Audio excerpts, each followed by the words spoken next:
Muy buenas tardes a todas y a todos.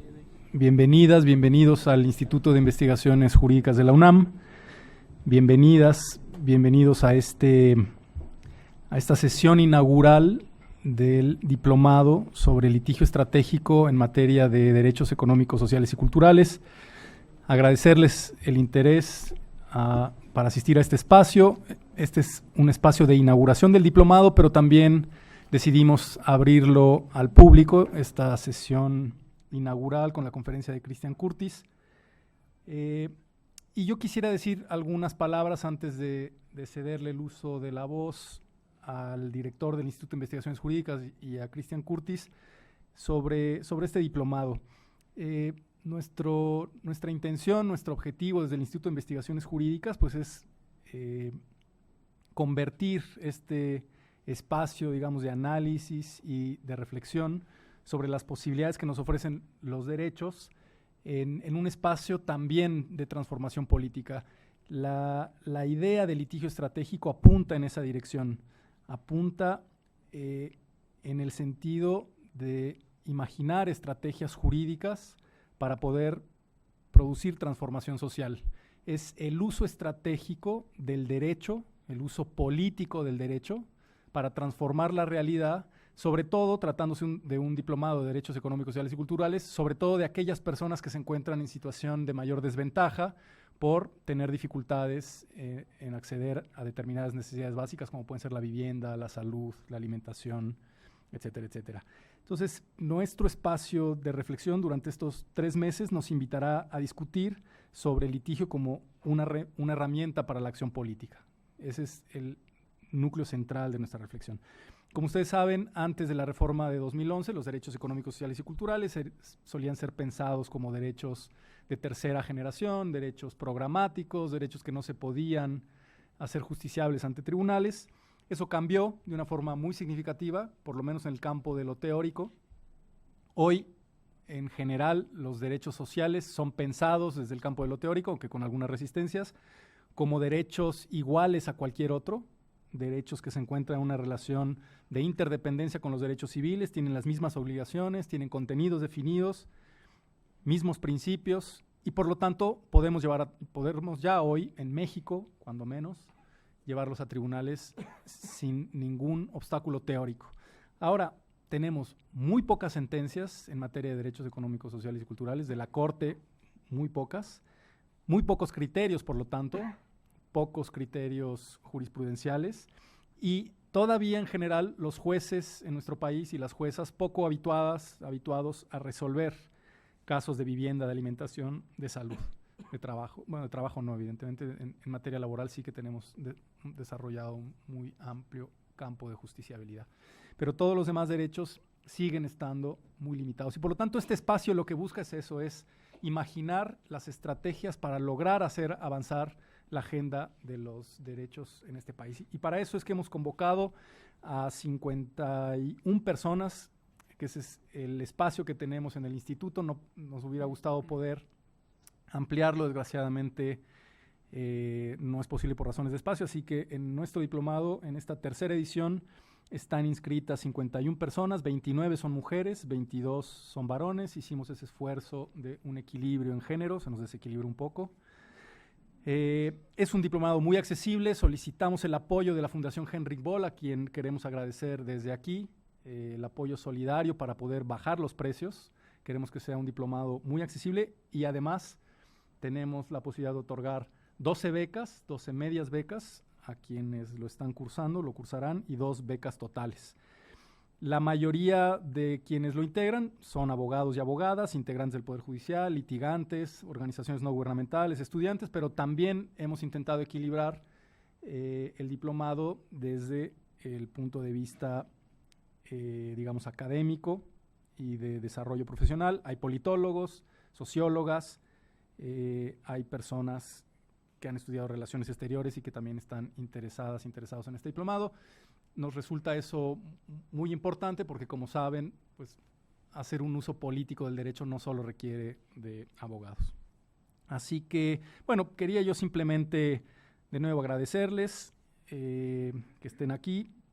Agradecer también a dos personas en especial, a David Rivero y a Daniela Sánchez Carro, quienes nos han acompañado en todo el proceso muy largo, complejo, porque hemos recibido pues currículums todos muy interesantes y hemos tenido que hacer un proceso de selección complicado, en ocasiones doloroso, pero quería agradecerles por todo ese esfuerzo. David nos seguirá acompañando a lo largo de todo el diplomado en la coordinación del mismo. Sin más, pues agradecer también, por supuesto, al director del instituto que nos acompañe esta tarde en la inauguración, a Cristian, y pedirle al doctor Salazar si puede dirigirnos unas palabras inaugurales para inaugurar el diplomado formalmente. Muchas gracias, Pedro. Claro que sí, al contrario, muy buenas tardes tengan todas y todos ustedes. Gracias a Rodrigo Gutiérrez por emprender por tercera ocasión consecutiva, por además ha sido durante 3 años, la organización de este importante diplomado para el instituto.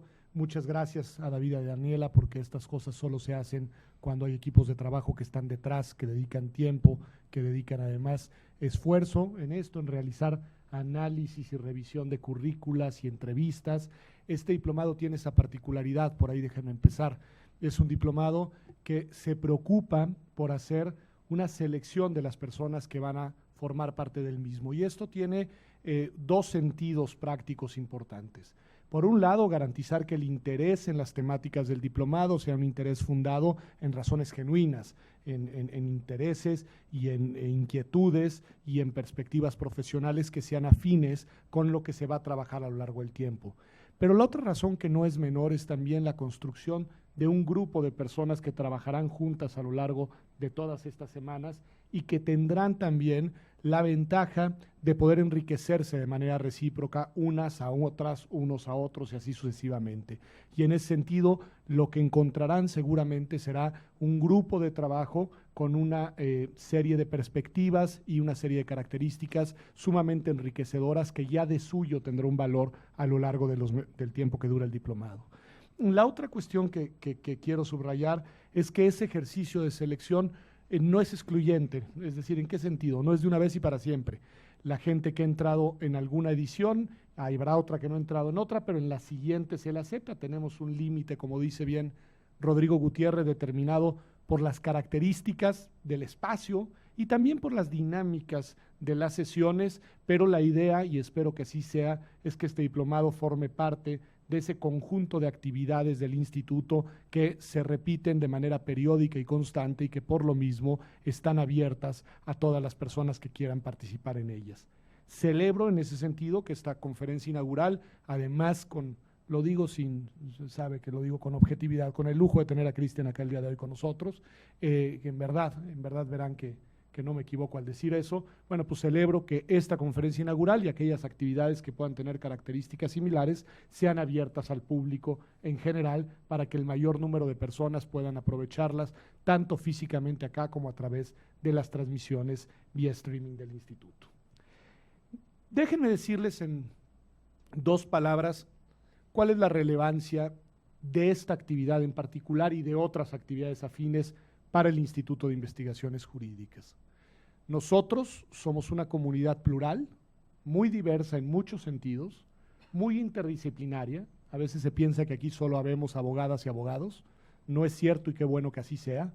Somos en realidad una comunidad que conjuga una suerte de disciplinas distintas y que sí nos dedicamos a los estudios, a las reflexiones, a la investigación de problemas que tienen una relevancia jurídica.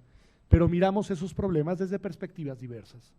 Y el tema que ustedes van a tratar, como bien decía Rodrigo Gutiérrez, no podría mirarse de otra manera.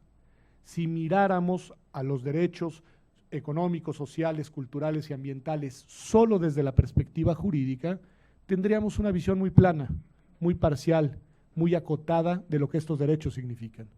Para entenderlos hay que conceptualizarlos desde su perspectiva política. Hay que mirarlos en su dimensión social y en su contexto y coyuntura histórica. Y hay que mirarlos también con una cierta concepción de carácter, hay que decirlo, ideológico, en el cual el derecho no pasa a ser un instrumento para conservar el status quo, sino busca ser una palanca para transformarlo. Y en ese sentido, este diplomado y las temáticas que ustedes tocarán se inserta de lleno en la que creo yo que es la misión de la universidad pública como la nuestra: aportar conocimiento, aportar ideas, aportar investigación que sirva para transformar a la realidad en clave incluyente, en clave emancipadora, en clave transformadora. Y en ese sentido, este diplomado viene a ser, digamos, un diplomado modelo de lo que queremos hacer y de lo que hacemos en este instituto. Para mí, nuestro quehacer está basado en hacer investigación y en impartir conocimiento técnicamente sólido, políticamente imparcial, pero sobre todo socialmente útil. Y este diplomado tiene esas tres columnas como parte de su estructura, como parte de su sostén. Así que celebro mucho que estén el día de hoy ustedes con nosotros. Celebro también que la paridad, si se iba a desequilibrar, se desequilibrara hacia el lado de las mujeres. Es un desequilibrio que está muy bien que así sea. Déjenme les digo que acá estamos todavía 52% varones y 48% mujeres en el área académica, pero tenemos paridad plena en el área directiva y en el área de gestión administrativa, ¿no? Y eso yo creo que es algo a lo que vale la pena también mirarlo como parte de la identidad institucional de este Instituto de Investigaciones Jurídicas, que es parte obviamente de la Universidad Nacional Autónoma de México y que tiene una afinidad profunda con la agenda que no es solo nuestra, sino también de la universidad. Finalmente, ya lo decía, pero lo reitero, la concepción del derecho que está detrás de este diplomado sobre estos derechos, pues es una concepción fundamental, porque es una concepción del derecho como instrumento que sirve para transformar, que sirve para incluir, que sirve para cambiar la realidad. Quiero agradecer a la Fundación Henrik Böll, que sé que aquí está llegando con nosotros Dolores, y por favor, Dolores, todavía no inauguro, así que bienvenida y gracias. Sin las alianzas institucionales como esta, pues estos proyectos no son posibles. Para nosotros, los convenios de colaboración, las maneras de interacción que logramos con otras instituciones, buscamos siempre que se traduzcan en esto, en proyectos palpables, en proyectos que sirven, y por lo mismo, en verdad, agradezco mucho a la Fundación, no solamente su presencia el día de hoy, sino obviamente su participación y su interés en la temática que los ocupará a lo largo de este tiempo. Concluyo diciéndoles que así como hicieron una selección de las personas que tomarán el diplomado, también les garantizo que hemos hecho un esfuerzo por encontrar los mejores perfiles para la dimensión docente. El día de hoy abrimos con el pie izquierdo, mejor que el derecho, el izquierdo, pero es mejor, y entonces abrimos así con la conferencia de Cristian Cortis, y así será a lo largo de todo el tiempo. Nuestra obligación, nuestra responsabilidad, nuestra misión institucional depende de que seamos capaces de ofrecerles a ustedes lo mejor que podamos ofrecerle desde el punto de vista académico, que es lo que nos da identidad institucional. Yo espero que así lo consideren, espero que así lo aprovechen y espero que al final así lo difundan, porque lo que ustedes serán una vez que termine este diplomado es de alguna manera para nosotros miembros de nuestro claustro ampliado, personas que en sus ámbitos de desarrollo profesional contarán lo que aquí aprendieron, utilizarán lo que aquí se les enseñó y espero podrán referir que en este instituto las cosas se hacen bien y se hacen en serio. Así que muchas gracias por estar el día de hoy, muchas gracias por haber optado por esta actividad académica en esta institución pública, y sin más les pediría que nos pusiéramos de pie para declarar formalmente inaugurado el diplomado. Siendo las 4:27, esta es una formalidad que siempre se hace en este instituto y hay tradiciones que no voy a romper, así que aquí estamos. Siendo las 4:27 de la tarde, este lunes 13 de agosto de 2018, declaro formalmente inaugurado el Diplomado en Litigio Estratégico para la Defensa de los Derechos Económicos, Sociales, Culturales y Ambientales 2018. Mucho éxito en los trabajos. Muchas gracias, Cristian. Muchas gracias, Dolores. Por supuesto, Rodrigo, gracias a ti y a tu equipo de trabajo, y mucho éxito. Y espero verlas y verlos a algunos de ustedes, a los 51 que forman parte de esta generación, el día de la clausura aquí mismo en este auditorio o en otro de los del instituto. Muy buenas tardes a todas y a todos.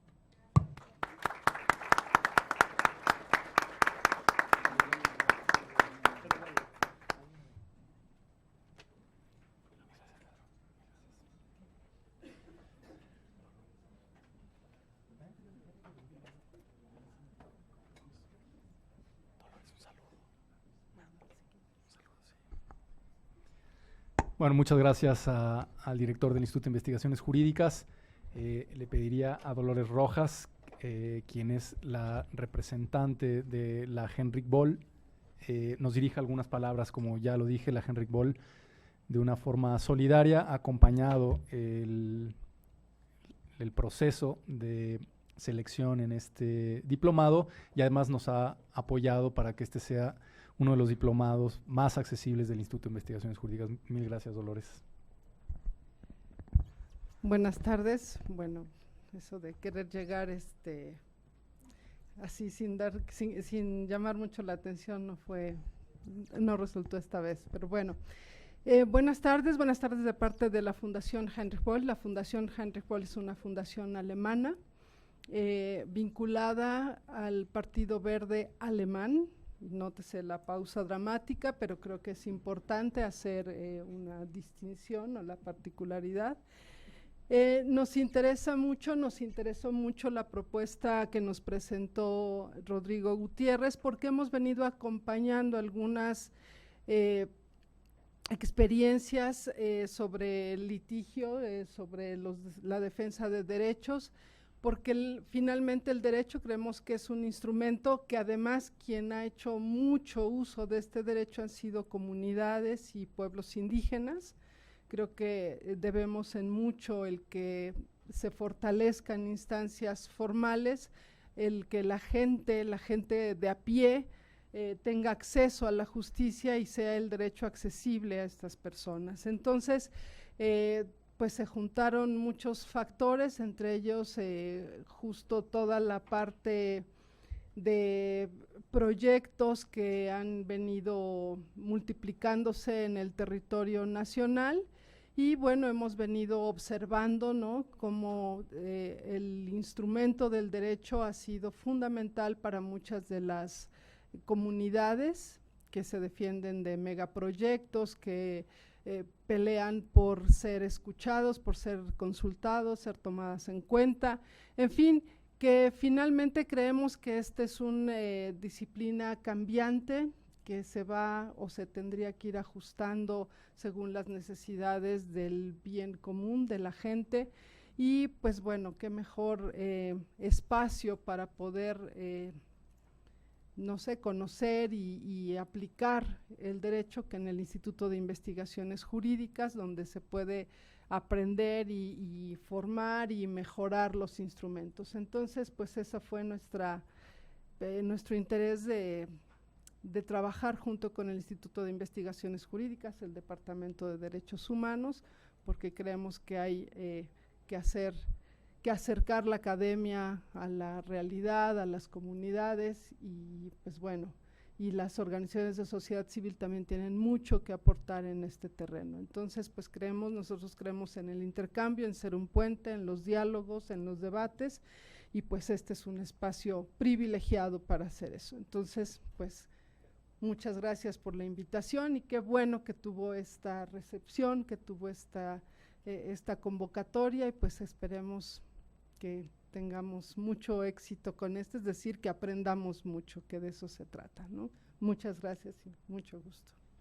Muchas gracias. Gracias, Dolores. Muy bien, pues a continuación, la primera actividad académica del diplomado, como estaba anunciada, es una conferencia inaugural por parte de Christian Curtis. Christian, muchas de ustedes lo conocerán. Christian es un especialista en derechos económicos, sociales y culturales. Ha escrito muchos libros y textos especializados en revistas especializadas sobre derechos económicos, sociales y culturales. Tiene un texto con Víctor Abramovich que está publicado en Trota, que yo siempre lo digo, él se molesta, desde mi punto de vista es un clásico ya hoy sobre los derechos económicos, sociales y culturales. Si uno quiere entender cuáles son las coordenadas de la discusión sobre los derechos económicos, sociales y culturales, pues este es un libro que uno no puede no leer. Christian me ha pedido que no nos entretengamos leyendo currículums, ni mucho menos, así que yo le hago caso. Hoy, en la actualidad, él trabaja en la oficina del Alto Comisionado de las Naciones Unidas en Nueva York, en el campo, entiendo ahora, del género, pero también sigue muy vinculado con objetivos del desarrollo y con derechos económicos, sociales y culturales. Para nosotros es un gusto, Cristian, tenerte aquí. Te agradecemos mucho el que estés esta tarde con nosotros. Y la idea es que Cristian coloque un conjunto de ideas, problematice el tema del litigio estratégico, unos 50 minutos, si te parece bien, y después tengamos una charla con él, un diálogo, preguntas, preocupaciones, lo que ustedes quieran. Mil gracias, Cris. Bueno, buenas tardes a todos y a todas. Mil gracias por estar acá. Y creo que una parte importante, después de los ladrillitos que han puesto mis antecesores, está vinculada con poner en contexto esta idea de litigio estratégico en materia de derechos económicos, sociales y culturales. ¿Qué entendemos por esta idea y qué puede vislumbrar uno del contenido del curso? ¿Cuáles son el tipo de materiales que nos sirven para la argumentación? Digamos, cómo detectar problemas, defectos, baches en la protección actual y cómo proyectar acciones que puedan colmarlas, que puedan proyectar formas de protección. Como decía Rodrigo y como decía Pedro antes, en conexión con una lectura coyuntural de la realidad política mexicana, en conexión con una reflexión respecto del papel del Poder Judicial en relación con los otros poderes políticos, y me parece en relación también con una cierta conexión con lo que uno llamaría un pensamiento global, cuáles son así que también sobre los temas que plantea Dolores, cuáles son tipos de cuestiones que no son puramente mexicanas, sino cuestiones que son problemáticas de carácter regional o de carácter global, en las que, digamos, el ejemplo mexicano es un ejemplo más, y nos sirve para esto, mirar la realidad de otros países y traer esa realidad para pensar cómo desarrollar esas líneas de acción al nivel local. Así que primero con la idea del litigio estratégico. Digamos, desde el punto de vista banal, cualquier litigio es estratégico. O sea, aún el abogado que hace casos de derecho civil o el divorcio o accidente de tránsito, piensa el litigio en sentido estratégico porque usa el litigio como un instrumento para conseguir ciertos fines. Así que el fin de cobrar sus honorarios y ganar el caso para su cliente o defender a su cliente es un objetivo estratégico. Es obvio que no hablamos de litigio estratégico en este sentido lato, sino en un sentido bastante más estricto, y la pregunta es, bueno, ¿estratégico con respecto a qué? Me parece que una parte de las preguntas que van a surgir en el curso son esas, es cómo imaginar el uso instrumental del litigio en términos de estrategia, en términos de conseguir ciertos fines, y para esto me parece que por lo menos un punto interesante de partida es pensar el tipo de razonamiento que merece este tipo de juicio, el de qué es estratégico. Yo diría, primera cuestión es la noción de litigio estratégico, es una noción instrumental. Algo es estratégico en relación con otras estrategias posibles. Así que la pregunta es, ¿el litigio es un instrumento para conseguir ciertos fines? Vamos a llegar a eso después. Y es estratégico en la medida en que sea el mejor instrumento, la mejor vía para conseguir esos fines en comparación con otras posibles. Así que este es un punto importante. Una parte de la pregunta respecto de si elijo el litigio como vía de exigibilidad de derechos es, bueno, ¿esta es la mejor posible o hay otras vías?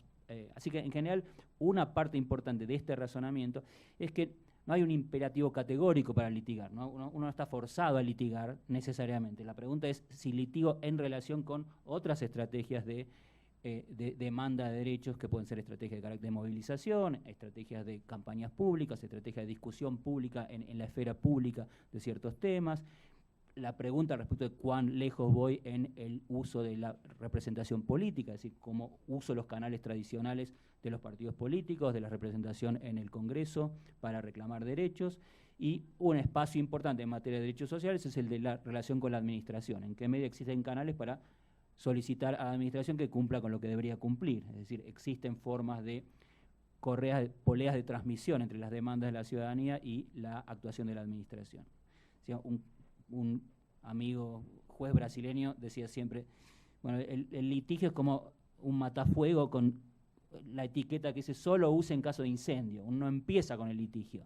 Después de agotar todas las otras vías, piensa en el litigio. El litigio es caro, el litigio nos mete en un lenguaje encorsetado judicial, el litigio requiere la mediación de un abogado que traduzca en términos jurídicos y a veces traduzca traidoramente en términos jurídicos las demandas de la gente, etcétera, etcétera. Así que hay una serie, el litigio, especialmente en términos de litigio colectivo, litigio estructural, requiere una gran tarea de traducción de esas demandas de la gente para no ser infiel a esa demanda original y no transformar lo que es la reivindicación original de una comunidad, de un colectivo, en una jerga jurídica incomprensible con latinazgo, con un español del siglo XVI, etcétera, etcétera, que es bastante típica de nuestra profesión. Así que, bueno, hay una serie de cautelas antes de llegar a esa herramienta como herramienta instrumental. Y para eso, digamos, hay que, el tipo de razonamiento que necesito encarar para decidir si el litigio es estratégico o no, es un tipo de razonamiento de medio afín, y esto significa, no es un test de embarazo, que me dice embarazada o no embarazada, sino es en relación con otros, bueno, qué beneficios y desventajas tengo, cuáles son los pros y los contras, cuáles son los costos posibles y los beneficios posibles, cuáles son los riesgos posibles.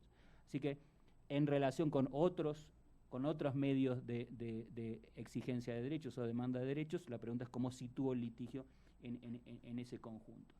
Y esto me parece que requiere un diálogo con otras formas de exigencia de los derechos y un cierto diálogo al respecto de cuáles son las formas de planteo de demandas en términos de derechos de la ciudadanía en una coyuntura particular.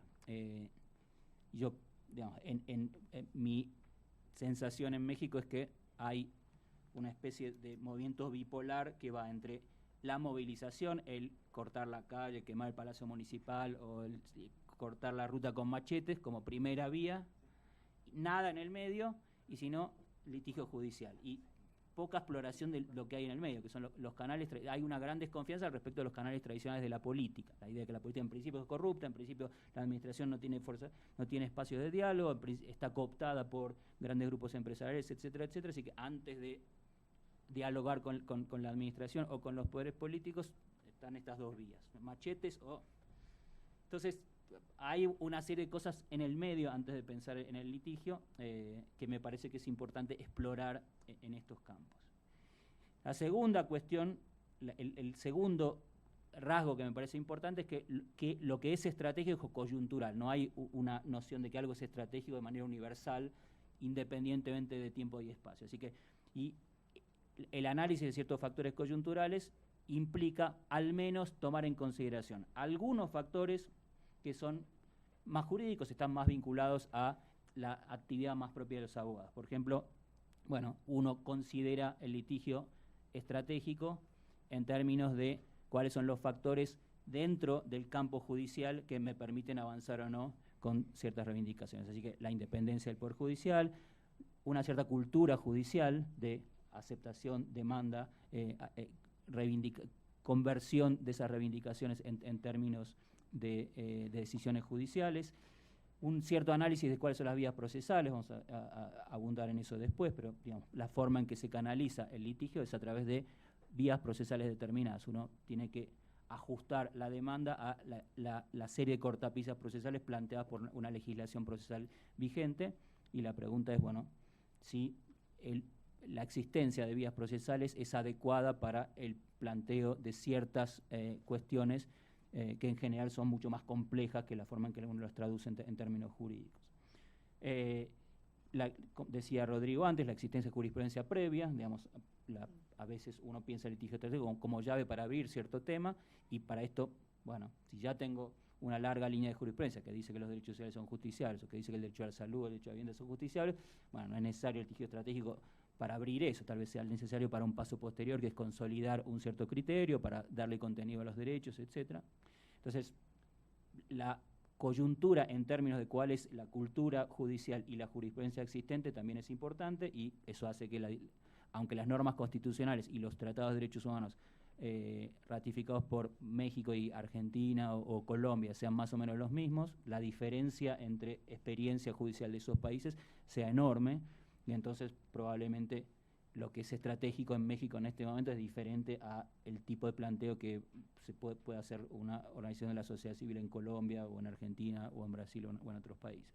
Esto es también importante tenerlo en consideración porque parte de los materiales que van a discutir seguramente son experiencias comparadas en esta materia, y uno siempre corre el riesgo del aprendiz de hechicero, que es decir, uy, qué bueno esto que están haciendo en otro país, en Sudáfrica o en Colombia, etcétera, etcétera, y tratar de trasladarlo calcadamente a la realidad mexicana, y bueno, digamos, eso es una receta para el sobreseimiento in limine del amparo, digamos. Así que esto significa, digamos, entender la coyuntura teniendo en consideración todos estos elementos. Además de estos que son, digamos, más estrechamente criterios jurídicos y judiciales, yo creo que la idea de litigio estratégico va un poco más allá y tiene en consideración lo que uno llamaría la dinámica de la división de poderes, es decir, la imagen, la posición del Poder Judicial en relación con los otros poderes políticos. Y esto me parece que es importante. Esto implica, bueno, una cierta evaluación de cuán bien funcionan los poderes políticos, la representación política en el Parlamento, el Congreso, la Asamblea, y cuáles son los canales de participación, cuáles son los canales a partir de los cuales la administración, que es el gran protagonista en materia de protección o vulneración de derechos sociales, tiene en una coyuntura, en un momento determinado. Así que una cierta reflexión al respecto de qué es estratégico requiere no solo pensar en los instrumentos jurídicos más tradicionales, o los elementos jurídicos más tradicionales que pensaría un abogado, sino también ir un poco más allá para pensar, bueno, qué es estratégico en relación con un momento determinado. Y esto, digamos, planteado históricamente, uno ve que los casos en los que el Poder Judicial ha adoptado una posición particularmente activista en términos de derechos sociales son casos en los que la ciudadanía se dirigió al Poder Judicial claramente por fracaso en los mecanismos de representación con los otros poderes. Así que casos en los que algún otro factor jurídico importante, por ejemplo, un cambio constitucional importante, dieron pie a eso, y digamos, el momento de declaración de derechos en una constitución, en la adopción de pactos internacionales, en un cambio constitucional como el de la adopción del artículo 1 constitucional en México.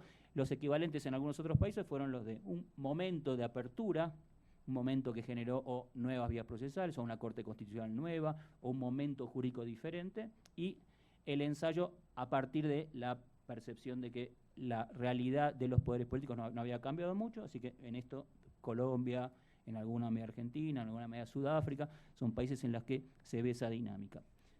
La percepción de un cierto fracaso en el intento de diálogo con las autoridades políticas, y ante esa evidencia la idea de la construcción de una legitimidad del Poder Judicial más abierto a las reivindicaciones ciudadanas y particularmente a las reivindicaciones de aquellos que están en una posición de mayor vulnerabilidad. Así que, bueno, esta es otra invitación a pensar la cuestión en México, y me parece que el momento actual es un momento interesante al respecto de esto, porque uno antes de empezar con el litigio le daría algún tiempo a las autoridades nuevas para que por lo menos ofrezcan una cierta idea respecto de cómo va a ser su programa de gobierno, si van a cumplir o no con las promesas electorales, etcétera, etcétera. O sea, me parece que es un ingrediente que hay que poner sobre la mesa antes de esta idea del aprendiz de hechicero, que es, bueno, ya me empoderé tratando de plantear acciones judiciales y voy planteando acciones judiciales a troche y moche. Bueno, esto me parece, antes de esto, una cierta prudencia para pensar cuál es el momento en el que estoy desarrollando esta estrategia.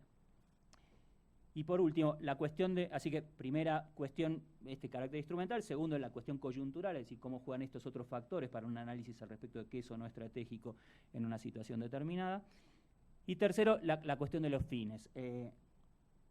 Una primera cuestión importante es, digamos, para distinguir el litigio tradicional individual del abogado de pie a pie con el litigio estratégico, es lo que caracteriza este litigio estratégico es que la idea de los fines a obtener a partir de este litigio son diferentes a la defensa del interés individual del cliente. Pretenden algo más, una proyección que vaya más allá de solo esa idea instrumental que es la tradicional, el abogado que defiende a su cliente para obtener la menor condena posible, la mayor indemnización posible, el mejor arreglo posible en materia de divorcio, etcétera, etcétera. Bueno, el litigio estratégico pensado como instrumento que acompaña una lucha social, que acompaña una reivindicación colectiva, intenta ir más allá de la sola reivindicación del interés particular del cliente.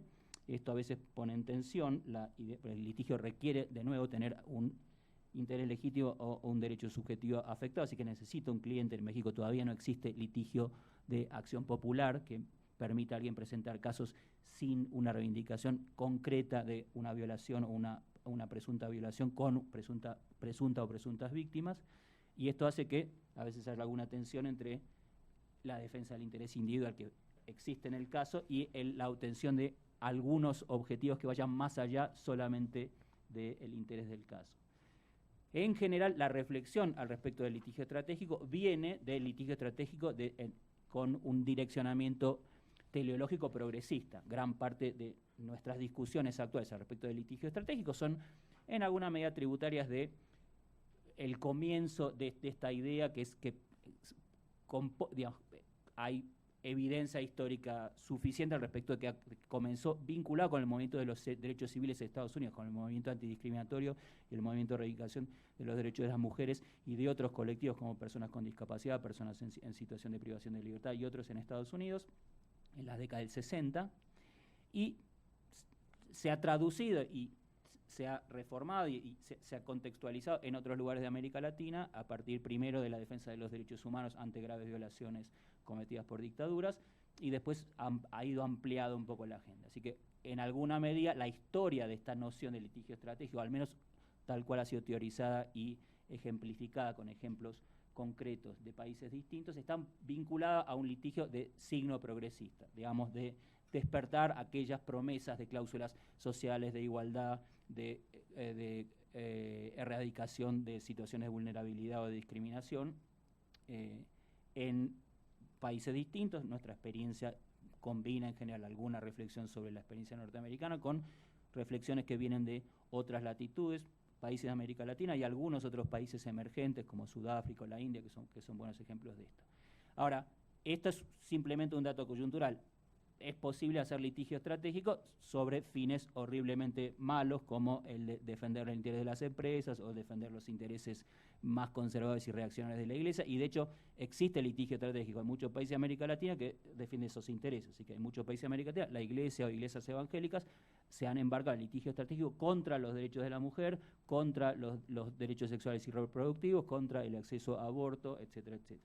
Y, digamos, en México hay una larga tradición por parte de la abogacía corporativa de usar el litigio, el amparo, para litigar en materia de igualdad a favor de las grandes empresas para impedir que el Estado cobre impuestos, le cobre impuestos a los más ricos. Así que, sin estar teorizado como litigio estratégico, esto más o menos sigue la misma línea de el intentar usar el litigio para ponerle palos en la rueda al poder fiscal del Estado, que pueda obtener impuestos y recursos de los más ricos para destinarlos a la cobertura de las necesidades de los más pobres. Así que es bastante posible que eso no esté teorizado en ningún lado, pero si uno mira la jurisprudencia en materia de igualdad de la Suprema Corte de México, gran parte, 90% no se trata de discriminación de las mujeres o de los grupos LGTB, se trata de grandes empresas y corporaciones que litigan contra el Estado diciendo que distinciones que se hacen en la ley violan el principio de igualdad. Así que el principio de igualdad no ha tenido un signo enormemente progresista en la jurisprudencia mexicana, sino más bien un signo particularmente retardatario y reaccionario, utilizando la excusa del principio de igualdad contra el poder fiscal del Estado. Bueno, así que estos son ejemplos que espero no sean los ejemplos mejores de litigio estratégico para el curso, pero el argumento era la idea de litigio estratégico en principio es neutra en cuanto a los valores que se persiguen en ese litigio estratégico. Y esto vincula la vinculación de la noción del litigio estratégico con el contenido del que habla el curso, que es el litigio estratégico en materia de derechos económicos, sociales y culturales. Así que la pregunta que uno se hace en este campo es, bueno, ¿cuáles podrían ser aquellos objetivos, aquellos fines que vayan más allá de la defensa del interés particular del cliente del caso, que son relevantes para lo que creo que es la coyuntura mexicana y la historia de México en estas materias, que pueda ser relevante para discutir en el curso? Así que yo diría, por un lado, algunos de esos fines son fines de carácter sustantivo y están vinculados con cosas que ya plantearon tanto Rodrigo como Pedro. Y son, bueno, primera cuestión, yo creo que tal vez la primera sea la visibilidad de que estamos hablando de derechos y no de caridad o de pura habilitación a los poderes públicos para que se manejen dentro de su margen de discrecionalidad. Así que en algunos lugares la visibilización de que estamos hablando de reivindicaciones en materia de derecho, poner en la agenda pública, poner sobre la mesa la idea de que alguien, un grupo, un colectivo, está demandándole al Estado por acciones o omisiones por falta de cumplimiento de sus obligaciones en materia de derechos económicos, sociales y culturales, es un paso suficiente. Hay buenos ejemplos de otros países del mundo en los que, aunque el litigio se perdió, finalmente la Corte Suprema, el Tribunal Constitucional, decidió en contra de la reivindicación o la demanda. El solo hecho de haberle permitido a un colectivo en situación de extrema marginación o vulnerabilidad plantear un caso ante los tribunales y enfrentar al Estado de igual a igual, diciéndole usted incumplió con estas obligaciones, aunque el tribunal finalmente fue deferente en el estándar utilizado para decidir si hubo o no violación, el efecto del caso fue suficiente como para poner la cuestión en la agenda pública, hacer visible al colectivo, hacer visible la reivindicación y, interesantemente, a veces tener efectos políticos que van mucho más allá del efecto de la sentencia judicial. Así que, digamos, para dar algún ejemplo concreto, la Corte Constitucional de Sudáfrica decidió un caso llamado Masibuco contra la Municipalidad de Johannesburgo, que trataba centralmente de la impugnación por parte de un gueto, una comunidad marginal, tradicionalmente un gueto cerrado por parte de la parte destinado solo digamos, en la que las personas de origen africano tenían prohibición de traslado, de moverse y obligación de vivir en ese lugar, así que, y eso con la Constitución cambió desde el punto de vista normativo, pero no cambió desde el punto de vista fáctico, porque no es que estas personas pudieran mudarse a barrios ricos, ningún blanco de los barrios ricos se mudó ahí, sino que de facto la situación continuó más o menos parecida.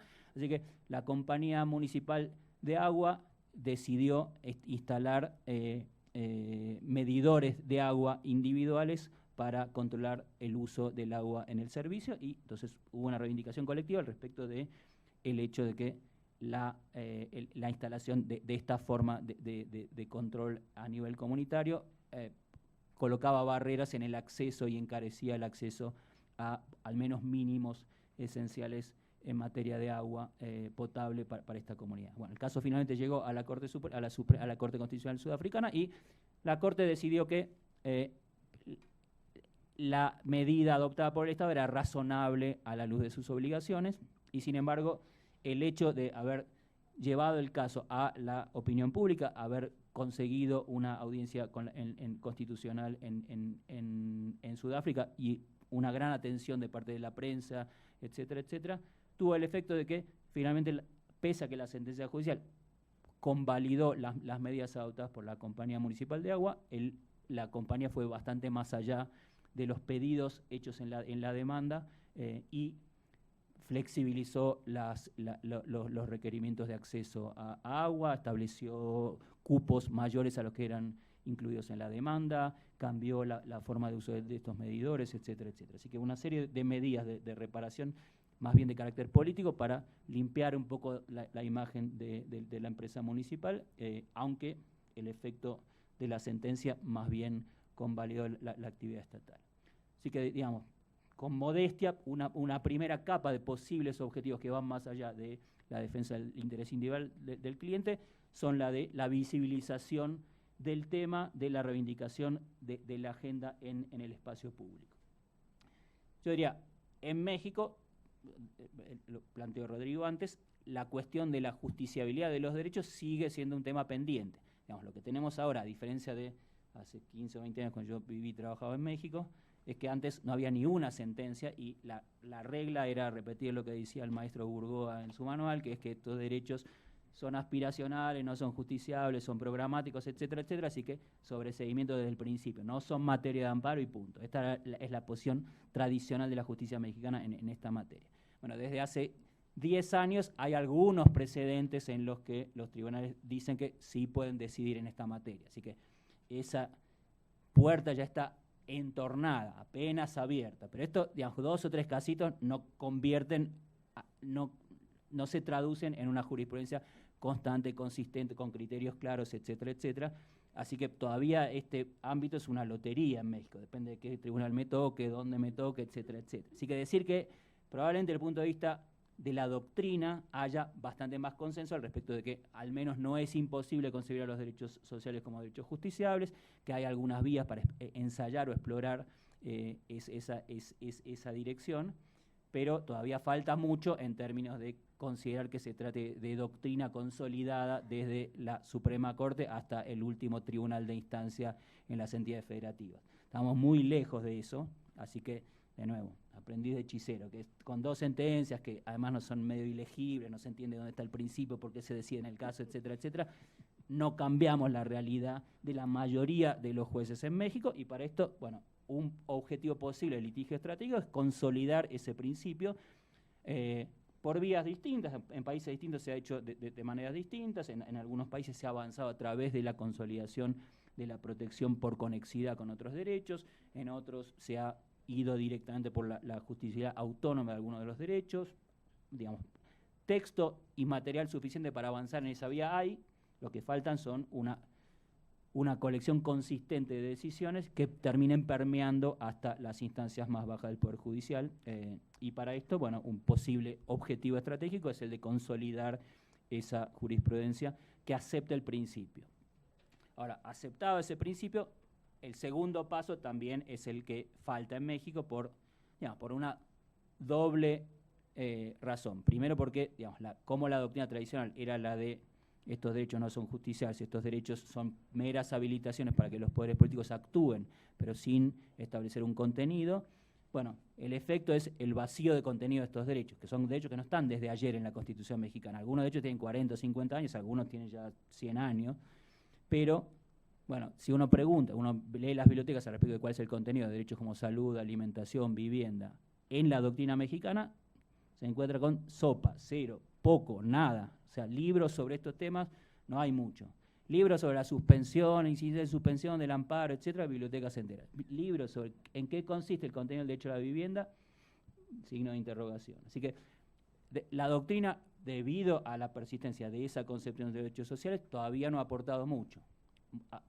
Al día de hoy, mucho más que lo que había hace 10 años o 15 años, pero todavía falta la existencia de textos que tengan un cierto consenso al respecto de su calidad, de su valor y la posibilidad de utilizarlos como criterio para decisión judicial en muchas de estas materias. Decía Rodrigo, hay algunas excepciones, el tema laboral es una excepción en México, sobre esto sí hay un largo desarrollo teórico y doctrinario, pero sobre los otros temas, salud, educación, vivienda, etcétera, hay poco. Así que consolidar el desarrollo de criterios doctrinarios al respecto del contenido de estos derechos es importante. La segunda razón es cómo no había jurisprudencia, entonces no había criterios jurisprudenciales, y entonces la colección de criterios al respecto de qué significa el derecho a la salud, a la educación, a la vivienda, etc., y cuáles son las obligaciones estatales que se desprenden de eso, es poco o ninguno. Digamos, a esto se agregan algunas otras particularidades. Una es, en México, la preeminencia del uso del amparo directo sobre el indirecto, lo que significa que la mayoría de las decisiones no son decisiones sobre la actuación u omisión de la autoridad pública. Son formas de casación o formas de apelación que ponen en cuestión cómo decidió el juez anterior, y en general cómo decidió el juez de la entidad federativa, revisado por el Poder Judicial de la Federación. Entonces, con eso lo único que tengo son sentencias que dicen el juez decidió mal, no son sentencias que dicen el contenido del derecho es tal o cual. Y la forma en la que se disfraza eso es a través de una interpretación completamente laxa y abierta de la noción de seguridad jurídica. Así que no hay una jurisprudencia sustantiva sobre el contenido de derechos como salud, vivienda, educación, sino un uso bastante vago de la idea de seguridad jurídica, que significa simplemente estoy en desacuerdo con la interpretación a veces de hechos y pruebas que hicieron los jueces inferiores, en el mejor de los casos sobre normas que hicieron los jueces inferiores. Bueno, eso ayudó muy poco a que haya una consolidación. Lo que tengo ahí es una casuística de una selva de casos individuales en los que unos jueces están de desacuerdo con lo que dijeron los anteriores y los disciplinan, y esto es todo. Pero muy poca sustancia al respecto de cuál es el contenido de los derechos. Digamos, en algunos países de América Latina y otros lugares del mundo, ante esa situación, que es la tradicional falta de doctrina y jurisprudencia, dos fuentes a las que se ha echado mano son, una, estándares internacionales en materia de derechos humanos que han avanzado en esa materia. Así que, bueno, el planteo del artículo 1 constitucional ofrece esa vía, es decir, la idea de que, primero, el artículo 1 constitucional acepta la doble fuente de los derechos fundamentales, los derechos humanos de base constitucional y los derechos humanos de base en tratados internacionales ratificados por México. eso todavía tiene cola porque los tratados internacionales no son solo el texto de los tratados, sino la interpretación que han hecho los órganos de los tratados.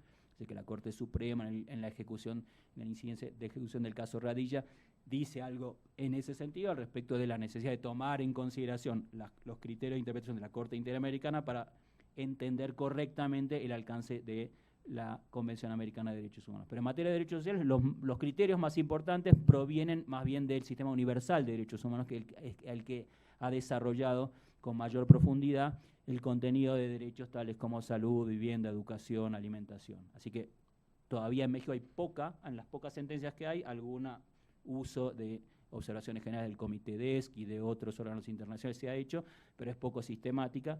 Y de nuevo, si uno lee estas sentencias no entiende si se usan como criterio de interpretación, si se usan como una cosa poética para rellenar un poco el caso, no se sabe bien si es el criterio de decisión o no, qué valor tienen, si tienen valor jurídico, se les da un valor que está vinculado con el contenido normativo del pacto, o se citan, como uno citaría a Borges o a Juan Rulfo o a Octavio Paz, digamos. Entonces, esta es otra espacio en el que un objetivo posible del litigio estratégico es el desarrollo del contenido de derechos que tienen un contenido muy raquítico de acuerdo a esas dos fuentes, doctrina y jurisprudencia en México. Y la otra fuente posible, que en México se usa muy poco, es el derecho comparado. En México los jueces usan muy poco el derecho comparado para decidir sobre casos judiciales. El uso no es un uso autoritario, un uso directo de esa presente judicial, sino es un razonamiento analógico diciendo, ante una norma similar y una situación similar, jueces del Tribunal Constitucional Español o de la Corte Suprema Norteamericana, de la Corte Suprema Argentina, del Tribunal Constitucional de Colombia o la Corte Interamericana de Derechos Humanos decidieron en este sentido. Ese criterio me sirve para resolver este caso a la luz de la normativa mexicana. Pero como hay una cierta convergencia sustantiva entre el catálogo de derechos que acepta la Constitución mexicana y los tratados de derechos humanos que ha ratificado México, bueno, hay un terreno fértil para usar creativamente el traer analógicamente precedentes de otros países. Bueno, sobre eso hay poca o nula. La justicia electoral en México ha empezado tímidamente a usar algunos precedentes extranjeros, pero en materia vinculada con derechos fundamentales es poco y nada. Hay una tradición mexicana muy chauvinista, muy endogámica, muy mirándose el ombligo propio, y la única fuente posible de posibles razonamientos son si existen o no precedentes de la Corte Suprema, de copiar y pegar tesis anteriores de la Corte Suprema. Bueno, me parece que un posible objetivo estratégico es abrir un poco ese marco pensando cómo darle contenido a los derechos a partir de esta serie de materiales que se usan en el país vecino de arriba, se usan en el país vecino de abajo, se usan en otros países que son más o menos como nosotros. Uno no ve por qué conceptualmente sea imposible utilizarlos en México.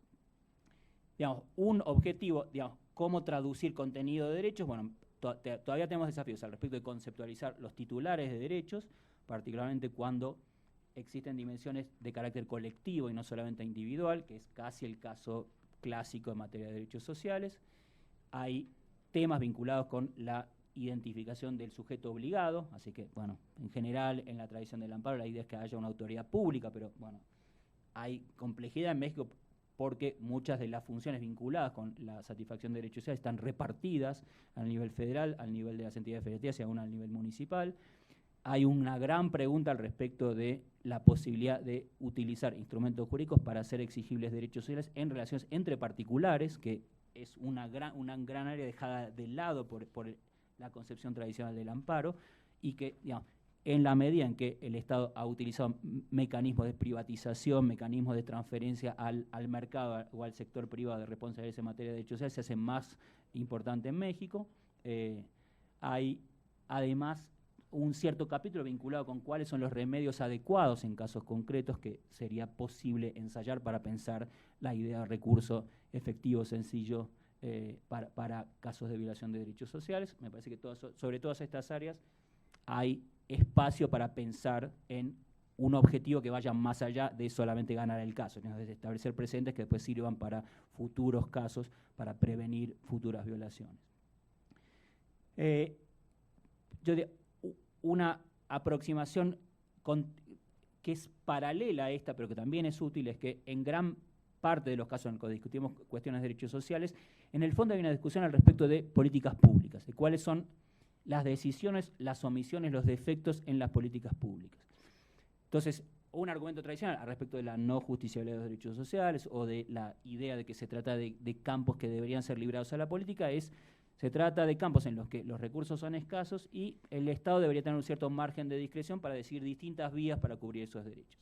Entonces, digamos, hay desarrollo de algunos criterios internacionales que son útiles para hincarle el diente a esa idea, por ejemplo, la idea de niveles mínimos esenciales o contenido mínimo esencial de ciertos derechos, algunos criterios como la prohibición de retroceso o regresividad, pero una parte importante del debate internacional en esta materia y del debate en algunas jurisdicciones nacionales es el de cuáles son los medios a través de los cuáles son los principios que informan la adopción de políticas públicas en esta materia. Y entonces hay una cierta procedimentalización de la forma en la que se controla la actividad de los poderes políticos, que pasa por saber si los principios de transparencia, rendición de cuentas, participación, consulta, acceso a la información fueron cumplidos, en especial teniendo en consideración la situación de aquellos colectivos más débiles o más vulnerables. Es decir, antes de tomar una medida vinculada con uso urbano, uso del suelo, zonificación, construcción de una represa, etcétera, etcétera, como decía antes Dolores, bueno, se ha consultado a los que van a ser afectados directos por esa medida,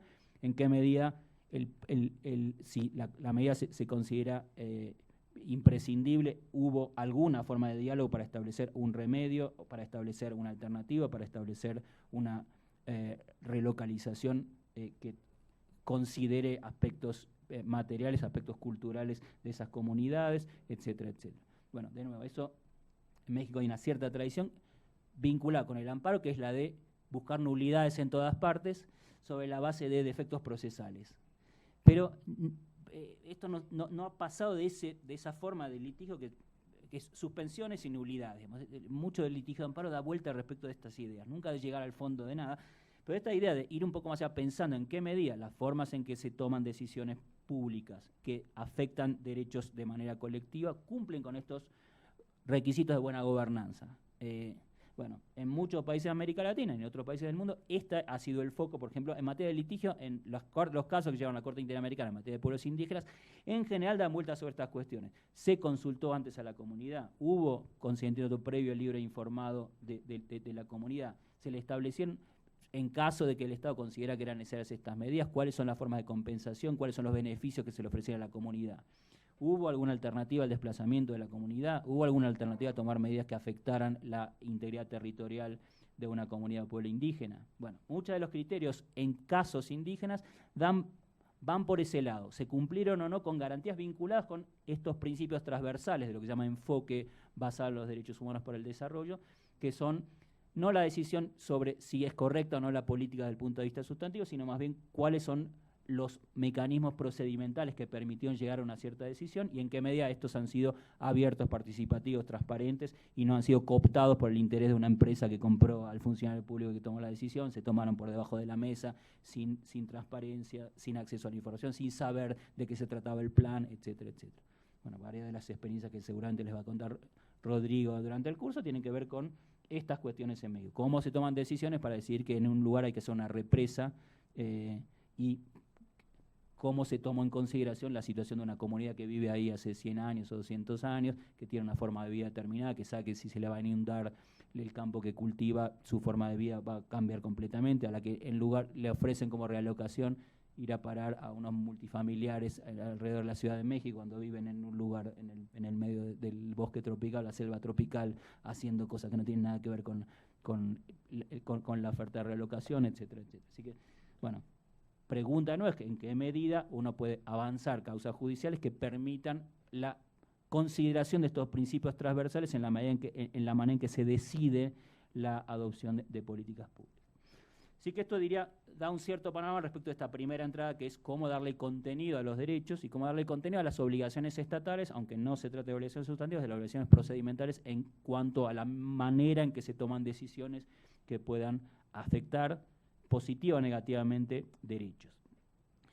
Yo diría que además de esta entrada hay una serie de desafíos de carácter procesal o procedimental que están presentes en el litigio estratégico, y yo los dividiría por lo menos en 3 casilleros. El primero es la idea de acceso a la justicia. Digamos. En gran medida, parte de la motivación del litigio estratégico en muchos lugares del mundo es el de implementar de manera universal el principio de acceso a la justicia, es decir, darle a colectivos que en general tienen una situación de alienación legal con respecto a cualquier acceso a la justicia, y más bien la idea de tener contacto con fiscales, abogados, jueces, es como el Satanás, es algo que no quieren ni cerca porque saben que se trata hay desgracias por detrás de la cuestión. Así que la noción de acceso a la justicia, aunque declara como derecho universal, tiene una serie de cortapisas prácticas que están vinculadas con el acceso a abogado, la idea que la estructura tradicional del ejercicio de la profesión tiene como motivación el lucro, digamos. El abogado lleva casos porque le cobra los honorarios al cliente o a la contraparte que pierde, digamos. Y en gran parte de los casos de interés público vinculados con colectivos en situación de vulnerabilidad en México, el lucro no está ahí, el lucro está en defender a la empresa, no en defender al colectivo que está reclamando por el derecho al agua, porque hace agricultura de subsistencia en una comunidad pobre de Morelos o Guerrero. Y en esto, bueno, una pregunta importante es la de cuáles son los mecanismos que permiten este acceso a la justicia y en qué medida uno podría empujar el litigio con la idea de hacer carne ese principio de universalidad del acceso a la justicia. Y esto me parece que requiere una cierta reflexión de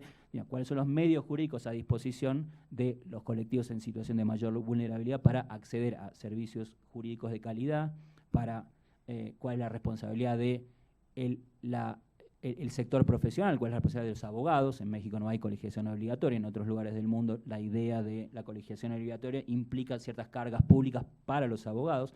Acá es un club de amigos voluntarios, entonces cada uno ejerce su profesión, privatiza el esfuerzo social de estudiar en la universidad pública para el lucro propio, pero la idea de que uno tiene una cierta obligación con respecto a la comunidad no está planteada como obligación legal.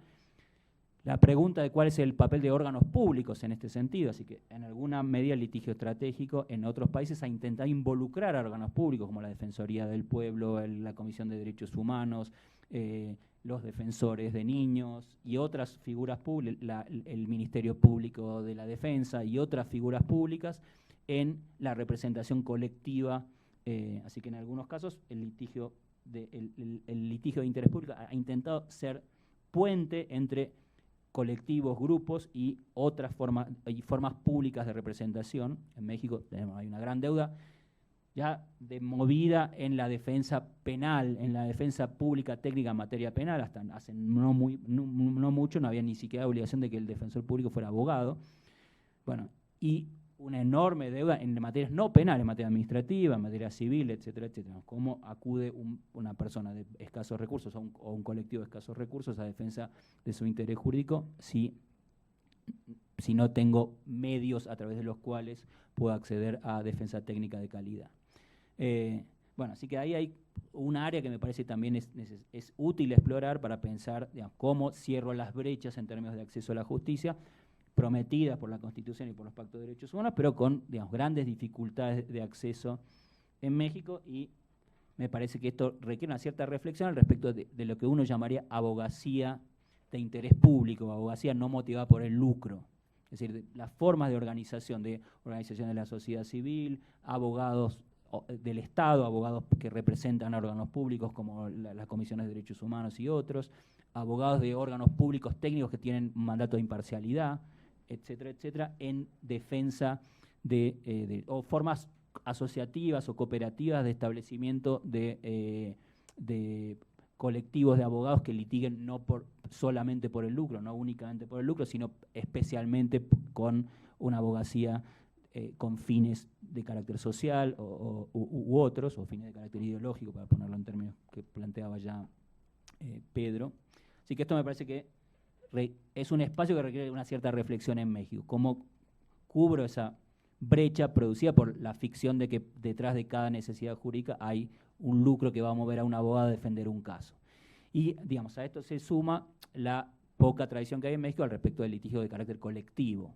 El litigio, debido a la estructura del amparo y debido a una serie de tradiciones, está pensado en el sentido estrictamente individual. Así que cómo proyectar posible defensa de grupos o colectivos en sede judicial también requiere superar barreras tradicionales en esa materia.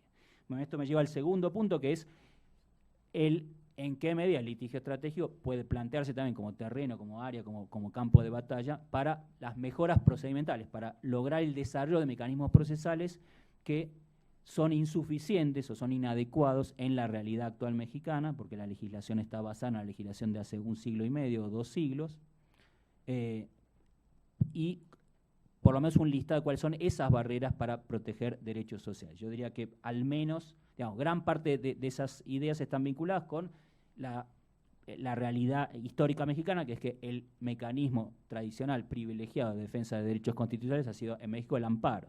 Y el amparo nace con un carácter bastante particular. El amparo es una especie de habeas corpus contra un fusilamiento o una ejecución, así que es una acción de carácter individual, centralmente destinada a detener un acto, a que no me maten, no me fusilen, no me corten la cabeza, y entonces ha generado una serie de restricciones de carácter procedimental que por lo menos tienen 3 casilleros. Uno, en materia de legitimación.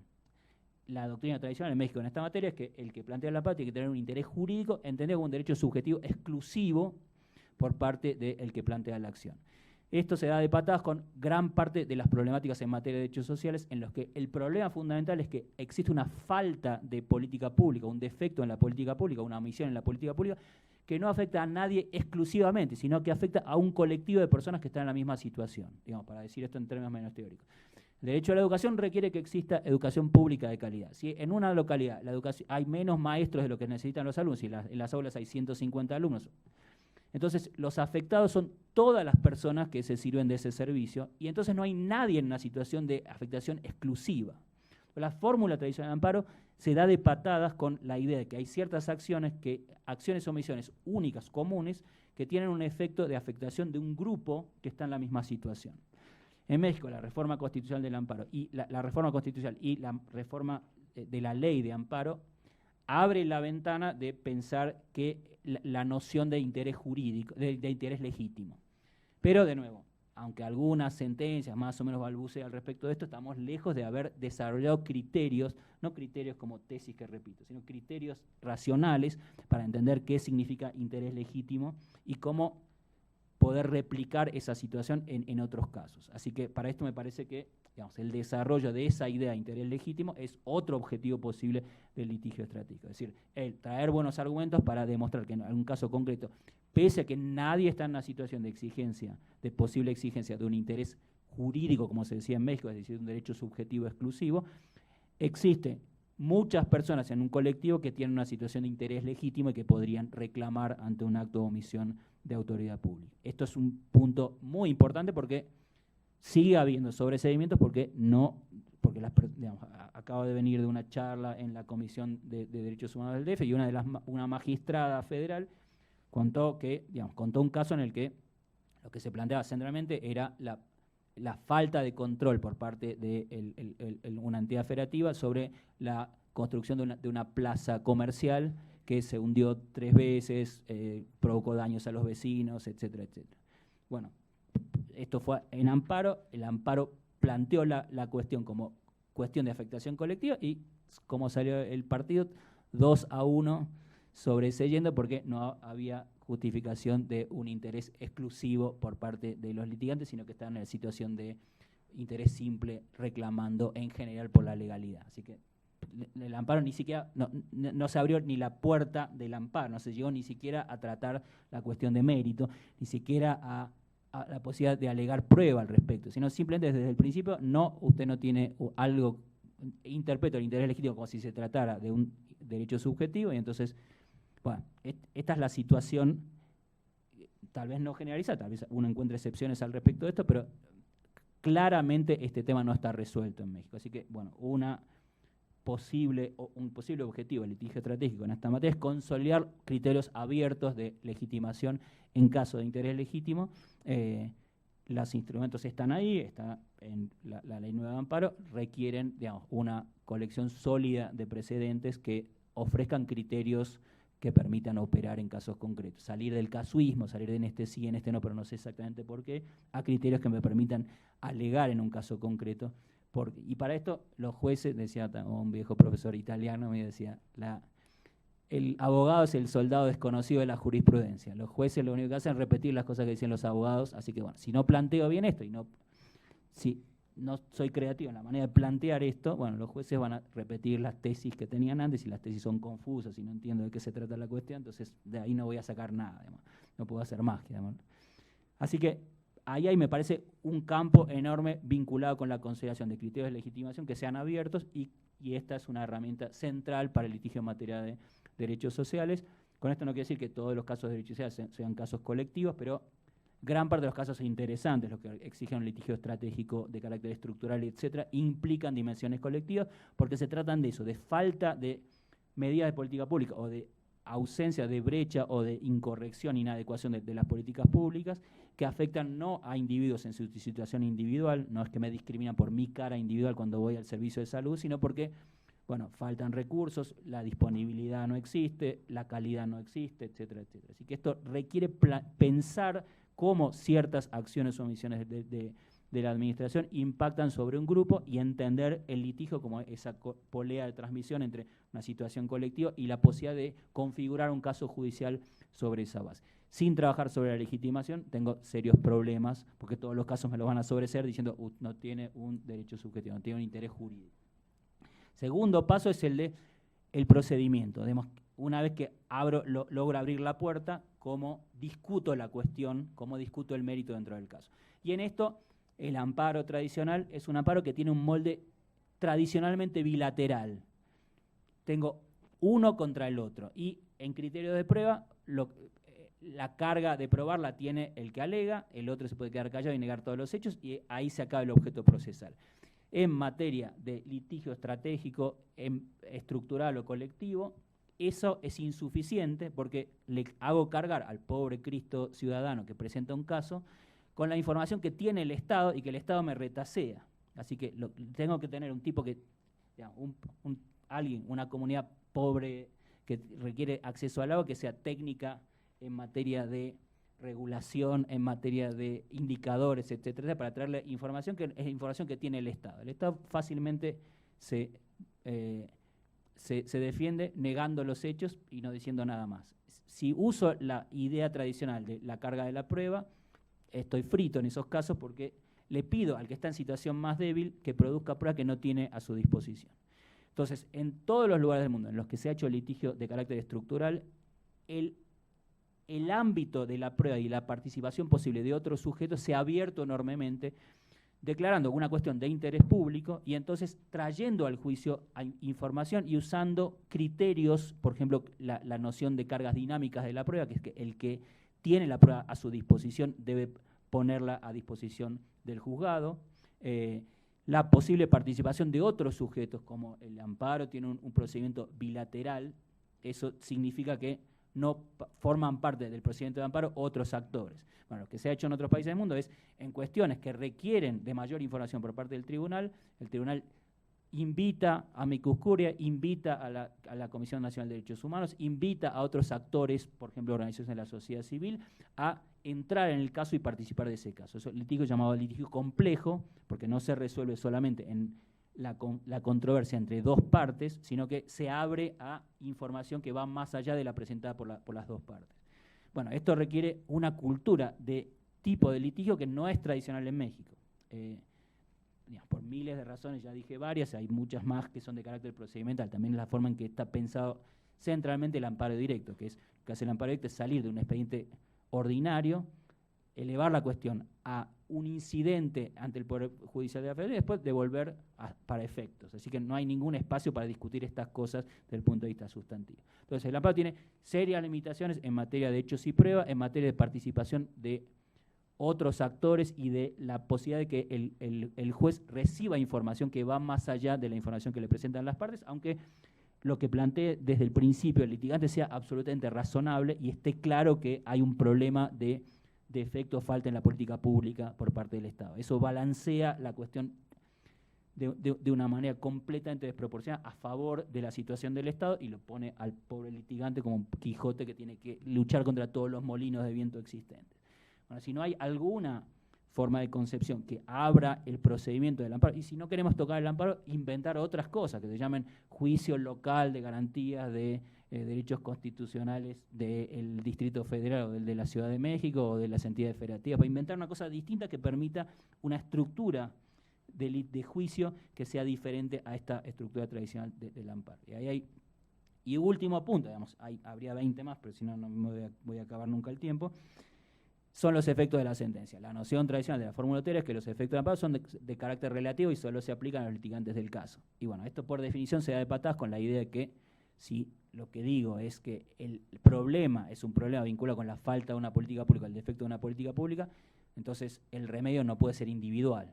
Yo soy un abogado, si soy un litigante, formo parte de un colectivo de personas con discapacidad, entonces inicio una demanda contra el Poder Judicial o contra el Congreso de la Nación, porque no hay rampas de acceso de personas con discapacidad, con la idea tradicional que tengo que demostrar un interés jurídico individual y que el efecto de la sentencia es individual. Con esa combinación de factores, el remedio es que me hagan una rampa para mí solo y que todo el resto de las personas con discapacidad del país tengan que hacer otras acciones individuales de amparo, porque así cada una su rampa, que tenga una chapita que diga esta es la rampa para Cristian, esta es la rampa para Rodrigo, esta es la rampa para Dolores, esta es la rampa para no sé quién. Así que esto requiere necesariamente de un remedio de carácter colectivo. Tenemos en México el único campo en el que se avanzó en esa línea es en el campo electoral, en el que sería ridículo impugnar una candidatura presidencial y que el efecto sea ese no es candidato a presidente para usted solo, no para el resto de los mexicanos. Así que el efecto de la sentencia es necesariamente colectivo o no tiene sentido, no tiene sentido en términos individuales. Bueno, otro gran espacio en el que es necesario construir criterios para morigerar al menos el carácter relativo de la sentencia y pensar cómo la sentencia trasciende, el remedio adecuado trasciende la sentencia individual. Bueno, y esta es la experiencia en muchos de los países de América Latina en las que el litigio estructural ha tenido como consecuencia principal una serie de medidas destinadas a que el gobierno adopte medidas de alcance general o de alcance grupal y no solamente medidas de reparación individual, indemnización o prestación de un servicio de carácter individual. Bueno, sobre esto, en México falta mucho trabajo por hacer y desmontar mitos al respecto de esto no se puede hacer, porque la respuesta tradicional en México, esto no se puede, esto no se hace.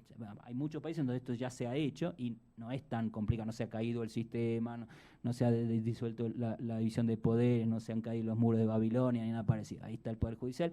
Bueno, hay una pregunta respecto a hasta dónde puede ir el Poder Judicial, cuál es el grado de detalle que el Poder Judicial le puede imponer a los poderes políticos, y una gran teorización respecto de la idea de un diálogo interpoderes, un diálogo interinstitucional, que el Poder Judicial le fija algunas reglas sobre los poderes políticos, les da a los poderes políticos un espacio para responder, pero mantiene la jurisdicción para casar, para revisar en qué medida los poderes políticos cumplen con esos criterios. Y esto toca el último punto de este capítulo procesal, que es la jurisdicción tradicional de amparo.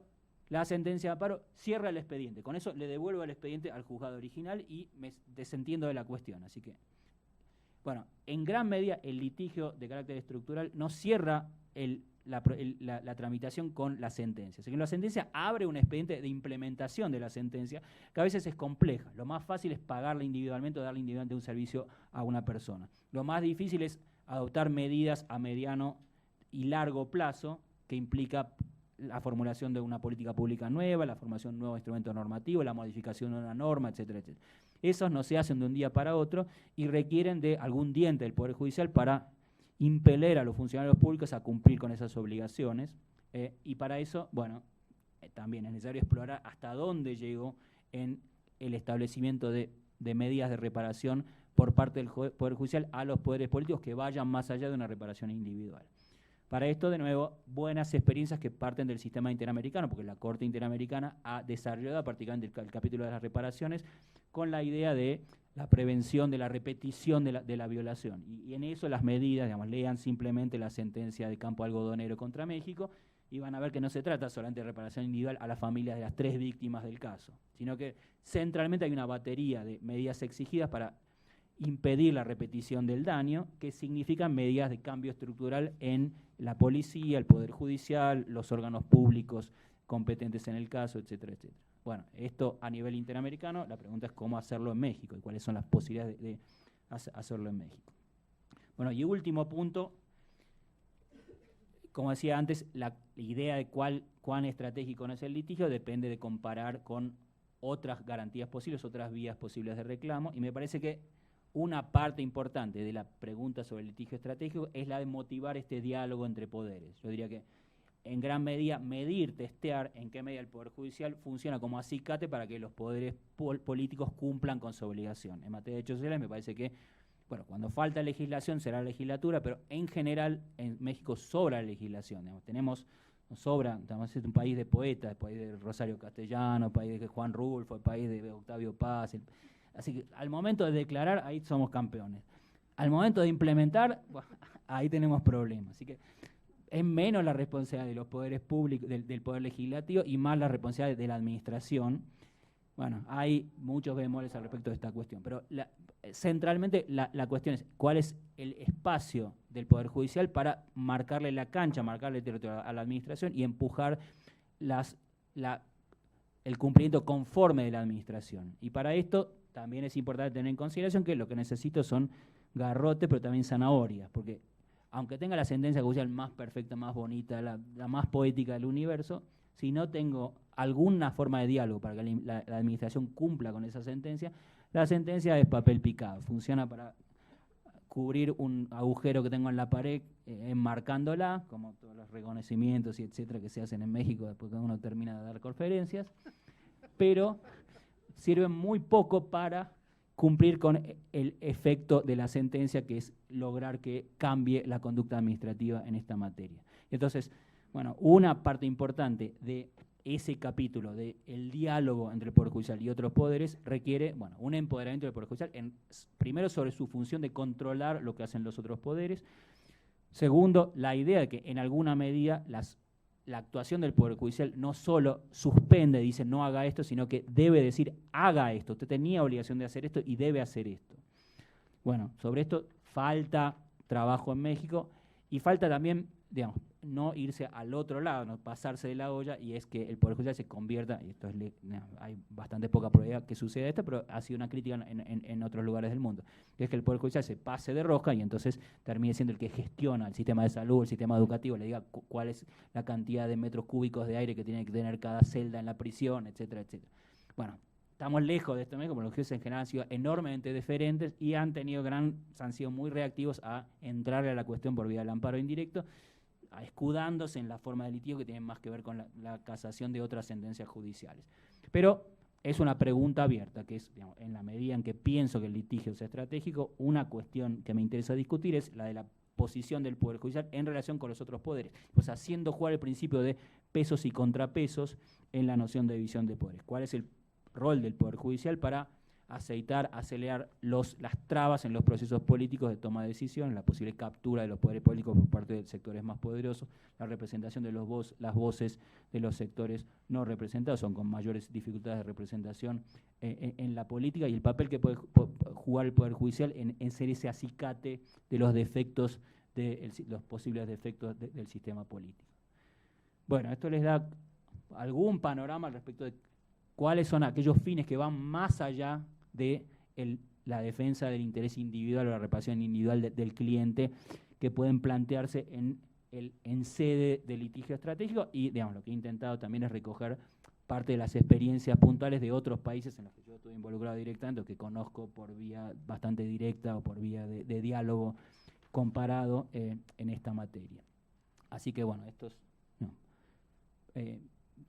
les da alguna idea para lanzar la discusión en el diplomado, y por lo menos algún orden al respecto de preguntas que uno se hace cuando quiere definir cuál es el sentido de entrarle en este tema.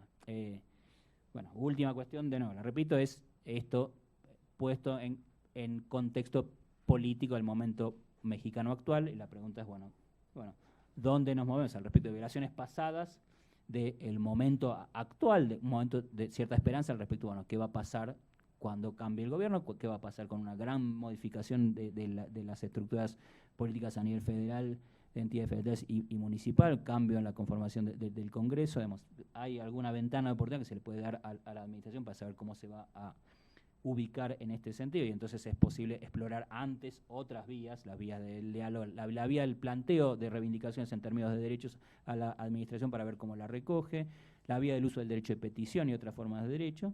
Me parece que estas son las vías a explorar antes de decir, bueno, voy a empezar con la espada, con el machete a litigar desde el día 1, antes de ver un poco cómo se plantea el panorama, cómo se cumplen con las promesas electorales, cómo los temas vinculados con desigualdad, falta de acceso a servicios públicos básicos, pobreza en México son encarados por una nueva administración, y en qué medida el litigio puede funcionar a veces. Mi experiencia en muchos países de América Latina es el Estado no es monolítico, uno encuentra en el Estado aliados también. Hay litigio estratégico que le sirve a los funcionarios públicos. Digamos, en América Latina, los niveles de corte entre el funcionario profesional y los designados políticos es muy bajo. Así que uno puede tener una serie de técnicos motivados en su área particular, en área de medio ambiente, en área de defensa del consumidor, etcétera, etcétera, a los que cuando les cambia el gobierno les cambian a todos los directores, y entonces, tienen poco incentivo para sentirse empoderados al respecto de su función técnica, su función imparcial. Y, están un poco mirando a ver quién viene para saber qué línea me baja. A veces el litigio sirve para traerse información que viene de estos sectores, que son los que más interesados en que el Estado cumpla con sus funciones y no el seguir la veleta del gobierno de turno. Así que ahí hay también alguna consideración estratégica interesante, que es un análisis de actores, quiénes son los actores con los que puedo contar en el litigio estratégico y en qué medida a veces esos actores no me facilitan elementos para una mejor sustanciación de un juicio determinado. Podemos abrir al diálogo, me parece que ya hablé como un perico. Así que nada, les agradezco la paciencia y abramos un poco a preguntas, respuestas, reflexiones. Gracias por la paciencia.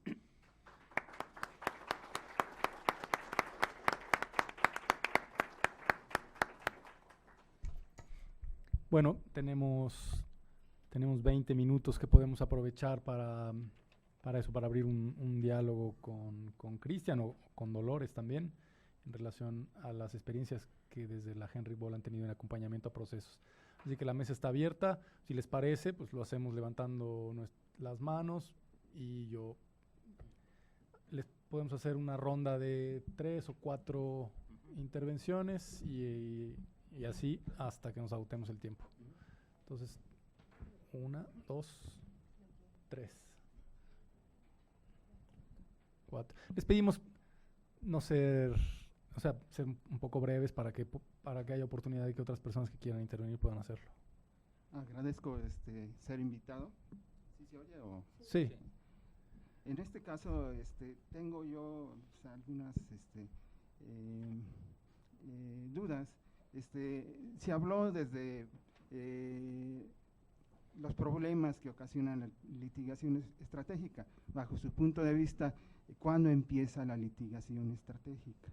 Segundo, ¿qué con el poder legislativo? Porque también habló de movilizaciones y todo. Estamos en una situación coyuntural y eso implica también pues el cambio de leyes, ¿no? Y esa intervención también me llama mucho la atención el hecho de que sea muy general, porque se habla de derechos convencionales, o sea, el principio de convencionalidad, se habla de derechos fundamentales o constitucionales y que de alguna manera pues debe recoger nuestra legislación, que muchas de las veces bajo un criterio de baja capacitación y de bajo criterio inclusive jurisprudencial, pues no se acatan como debería de ser. Problemas son las sentencias mismas. Entonces, esa es la cuestión que pues me mueve en ese sentido. También derechos indígenas y una serie de derechos de los vulnerables, sociales básicamente. Muchas gracias. Atrás. Todavía no me sé sus nombres, así que me disculparán. Sí, no hay problema. Muchas gracias. Soy estudiante de maestría de la UAM, soy egresado de la UNAM. Gracias. Buenas tardes, a todos y a todas. Mi nombre es Bernardo Toro, soy licenciado egresado de la Facultad de Derecho de la UNAM. Y mi pregunta es la siguiente, básicamente considerando eso de que no hay puntos que sean comunes si no se encuentra la coyuntura para cada caso, de no caer en esa trampa de pensar que se pueden resolver. Pero hay un elemento que me parece que quizás acá todavía no se dimensiona, pero se ha habido en otros países, que es la discusión del llamado, o de lo que se critica desde la posición más conservadora como el activismo judicial. Es decir, como aquella facultad que toma el Poder Judicial de entender que a ellos son básicamente la instancia de decidir sobre estas cuestiones y que los otros poderes, el legislativo, el ejecutivo, quien han incumplido, por eso se llega a la instancia judicial, creen que se está desbordando de su ámbito de competencia. Es solamente eso.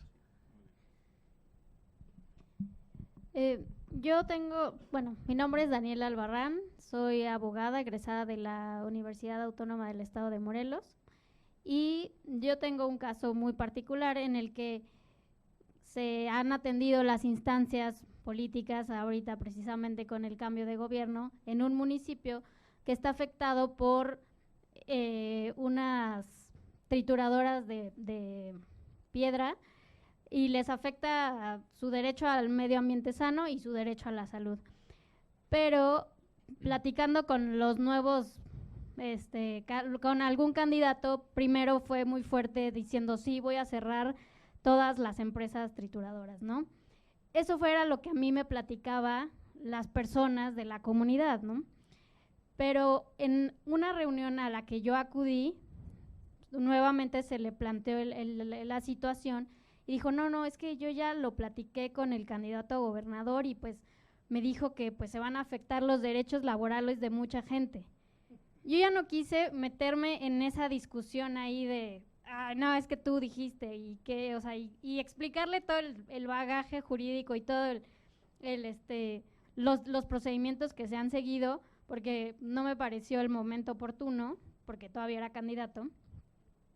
Pero bueno, en mi muy humilde opinión, creo que los derechos laborales ahí se encuentran afectados de la misma situación, ¿no? Porque evidentemente esos trabajadores no creo que tengan los mínimos cánones de seguridad para desarrollar las funciones que requieren, ¿no? Entonces, al no existir los mecanismos en la ley por el cual una autoridad puede clausurar o no una empresa de este tipo, pues entonces se escudan bajo muchas de estos argumentos para no hacer su función y que nos hemos topado con pared, como decías, en el amparo y todos estos juicios administrativos, en fin, de no poder resolver esa situación de esa comunidad. Si les parece, hacemos 4 y le pedimos a Cristian que intervenga y luego volvemos a hacer una ronda. Buenas tardes, María Isabel López, maestra en Ciencias de la Salud de los Trabajadores por la UAM Xochimilco. Mi pregunta concreta es que si existe la posibilidad de introducir esta estrategia en la Ley de Participación Ciudadana y o Ley de Cultura Cívica en nuestro país. ¿Por qué? Porque había que aprovechar este momento coyuntural que hace un momento planteaban algún compañero, que vienen importantes figuras de nuestras instituciones públicas. Aprovechar esta institución litigio estratégico para la defensa de los derechos colectivos, yo así lo entiendo, más concreto. En este momento, ya que en la actualidad las visitadurías de derechos humanos, el InfoDF, el IFAI, por ejemplo, que son las instituciones, figuras de las que hablaba el doctor, son insuficientes para la defensa de los mismos, ¿no? Entonces, si es difícil y se ve bien corruptible a nivel individual y que, como usted nos explicó, el amparo no es suficiente o no es como la idoneidad, bueno, de ahí parte mi pregunta, ¿no? Porque esta ley de participación ciudadana y la de cultura cívica se me hacen muy, muy poderosas, ¿no? No sé si existe ahí alguna vinculación, ¿no? Para quienes instrumento de apoyo para quienes nos dedicamos a este tipo que tenemos este tipo de interés. Bueno, a ver, vinculando, ahora, ¿cuándo empieza el litigio? Mi planteo es, uno no empieza litigando, empieza con esto, que es, digamos, para vincular con el caso concreto. La primera cuestión es la necesidad de documentar la situación de un modo integral, comprensivo de todas estas variables. Así que no empezar por el remedio de cerrar la empresa, sino plantear las variables en juego. Y digamos, incluyendo la idea de que el posible cierre de la empresa tiene sus costos y un costo de la pérdida de puestos de trabajo. Este es un factor a tener en consideración. Pero digamos, la pregunta es primero, ¿ante qué autoridades me acerco para ofrecerles el caso documentado, diciendo que el mantenimiento del status quo es perjudicial para todos, para los trabajadores y para los miembros de la comunidad? Que hay una cuestión vinculada con la falta de regulación o con la falta de inspección o supervisión para el caso concreto, que hay obligaciones estatales en esa materia en particular. Bueno, una vez documentado el caso, la pregunta es, ¿cuáles son las vías instrumentales que tengo para plantear la cuestión? Así que la sugerencia de tu caso es, empiezo dialogando con las autoridades políticas. Va más allá de hablar solo con el candidato. La cuestión es qué espacio público tengo para que un bloque que representa a un partido presente la cuestión en el Consejo Municipal o en la Asamblea del Estado, cómo uso la Comisión Estatal de Derechos Humanos o alguna otra figura para traer la cuestión. Pero para eso el trabajo de documentación del caso, de calificación del caso desde el punto de vista de las posibles afectaciones a derechos humanos, es un trabajo importante porque, digamos, si no lo hacen ustedes, lo van a hacer a regañadientes o mal las autoridades públicas. Así que necesito antes tener más o menos predigerida la cuestión y presentárselas. Después la discusión de la estrategia o del foro va después. Y me parece que, digamos, mi sugerencia primera fue, el litigio empieza cuando agoté todas las otras vías, y a veces en paralelo con continuar con las otras vías. Esto toca un poco tu pregunta, que es, el litigio no es contradictorio con mejorar los instrumentos de participación ciudadana, es complementario. Fue mi último mensaje, que es, el litigio estratégico se piensa en relación con otras estrategias. Entonces, claramente, la mejora de instrumentos de participación ciudadana va a permitir una administración más democrática, una administración en que se escuchen más voces, una administración que permita formas de planteo que no son controversiales y judiciales, sino de otro estilo. Y en México también faltan estos instrumentos. Muy lejanamente se entiende el derecho de petición, pero no hay ningún instrumento que permita ninguna forma de saber cuál es el efecto de esa petición. A veces terminan cajoneados, etc. Así que el establecimiento de instrumentos de participación en niveles de toma de decisión de la administración es sumamente importante y va a requerir, digamos, una forma de estructurar la toma de decisiones de la administración que no sea vertical, de arriba hacia abajo, sino que también tenga instancias de información de abajo hacia arriba. Así que esta no es contradictoria con la otra. Digamos. El objeto del diplomado es el litigio, así que la pregunta es, ¿en qué medida uno podría usar el litigio para empujar esas vías? Digamos, es difícil hacer litigio sobre un proyecto de ley, digamos, diciendo que la ley debería decir esto, decir lo otro. En México no hay espacio para eso, en algunos otros lugares del mundo se ha intentado. Pero me parece que el espacio de incidencia más importante para mejorar esos instrumentos es la incidencia a nivel parlamentario, que es abrir el debate para saber, en qué medida la ley puede escuchar voces y opciones, y en la medida en que haya planteos que ofrezcan al legislador opciones para saber cómo instrumentar esos mecanismos, que esos mecanismos no sean cooptados por los más poderosos, que esos mecanismos sean abiertos, que sean transparentes, que tengan requisitos previos, que es importante. A ver, sobre el activismo judicial, digamos, este es un tema que planteé de diversos modos, pero la pregunta central detrás de calificar a la actuación del Poder Judicial como activista o autorrestrictiva es cuál es el papel del Poder Judicial en la división de poderes, en pesos y contrapesos. Cuando los poderes políticos funcionan bien, son representativos, etcétera, etcétera, el papel del Poder Judicial es si se cumple la ley o no, digamos. Cuando los poderes políticos, aunque tienen leyes o constituciones o pactos de derechos humanos que son muy demandantes y se les exigen hacer muchas cosas, no hacen lo que tienen que hacer, el papel del Poder Judicial se amplía. Y cuanto más renuentes son los poderes políticos, más espacio del Poder Judicial hay para llamarle la atención a los poderes políticos. Entonces, lo que se llama activismo o autorrestricción tiene que ver un poco con la situación coyuntural de el diálogo entre poderes. ¿Cuál es la posición de los otros poderes políticos? Una aclaración que me parece importante es que, en general, como con el litigio estratégico, se dice que el litigio estratégico es una cosa de izquierda, abogados hippie de izquierda que presentan casos perdidos. Y lo mismo se dice con el activismo judicial. Los activismos judiciales son jueces de izquierda que quieren imponer su agenda política. el inicio histórico del activismo judicial es más bien el contrario, es activismo conservador contra medidas progresistas. Así que la Corte, el primer ejemplo histórico de activismo judicial estudiado es el de la Corte Lochner norteamericana, que es una corte conservadora, la Corte Suprema Conservadora de los Estados Unidos, que consideraba inconstitucionales las medidas de carácter social de la administración Roosevelt, que establecían limitaciones a las horas de trabajo, protección a la mujer, obligaciones en materia de seguridad e higiene en el trabajo. Los empresarios impugnaban esa ley diciendo que se trataba de violaciones al derecho de propiedad y a la autonomía de la voluntad en la contratación. Así que diciendo que todas esas eran intervenciones injustificadas del Estado a la esfera de autonomía. Y durante los primeros años, la Corte Suprema de Estados Unidos, especialmente en este caso el Lochner, le dio la razón a los impugnantes. Así que era un fuerte activismo anti medidas mayoritarias y sociales, con la idea de cerrar el espacio de la posible regulación de la autoridad de la empresa. Bueno, la historia es que el presidente Roosevelt amenazó con ampliar la Corte Suprema de miembros de 5 a 9 para llenar miembros afines y entonces disolver. Entonces el Poder Judicial rápidamente reculó y empezó a ser más deferente en términos de la aceptación del principio democrático surgido de los otros poderes.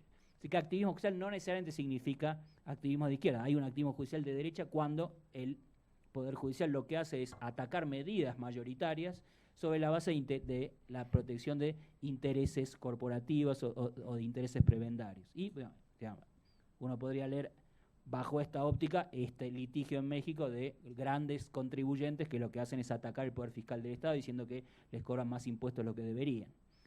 Así que también uno es activista o no activista, se da o se dice en relación con el carácter mayoritario de medidas que toma la legislatura especialmente, y digamos, yo tengo un cierto espacio de reflexión al respecto del papel de la administración, que me parece que requería bastante más trabajo, porque las decisiones de la administración no las toma siempre el jefe de gobierno o el presidente, sino las toma el director de un área, el director de un hospital, de una escuela, que no son funcionarios electivos, que no son funcionarios que tengan rendición de cuentas democrática hacia la ciudadanía. Así que me parece que ahí hay cosas más que explorar al respecto de qué significa ser activista o no activista. Pero yo creo que con el solo, el usar como libelo la idea de activismo judicial para descalificar la actuación judicial, no logramos mucho. La pregunta es abrir qué hay detrás de esa denominación. A veces el activismo judicial, cuando los otros poderes son renuentes y recalcitrantes, puede ser perfectamente justificado. El papel del Poder Judicial es exigirle a los poderes públicos que cumplan con sus obligaciones. Si son obligaciones negativas, bueno, de no torturar, o si son obligaciones positivas, que es la de cumplir con las obligaciones que tienen en materia de prestación de servicios, de acceso a bienes básicos.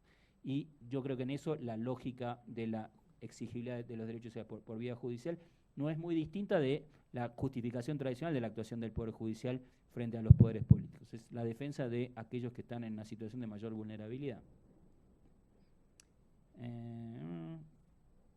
Yo creo que con eso más o menos cubrí todo.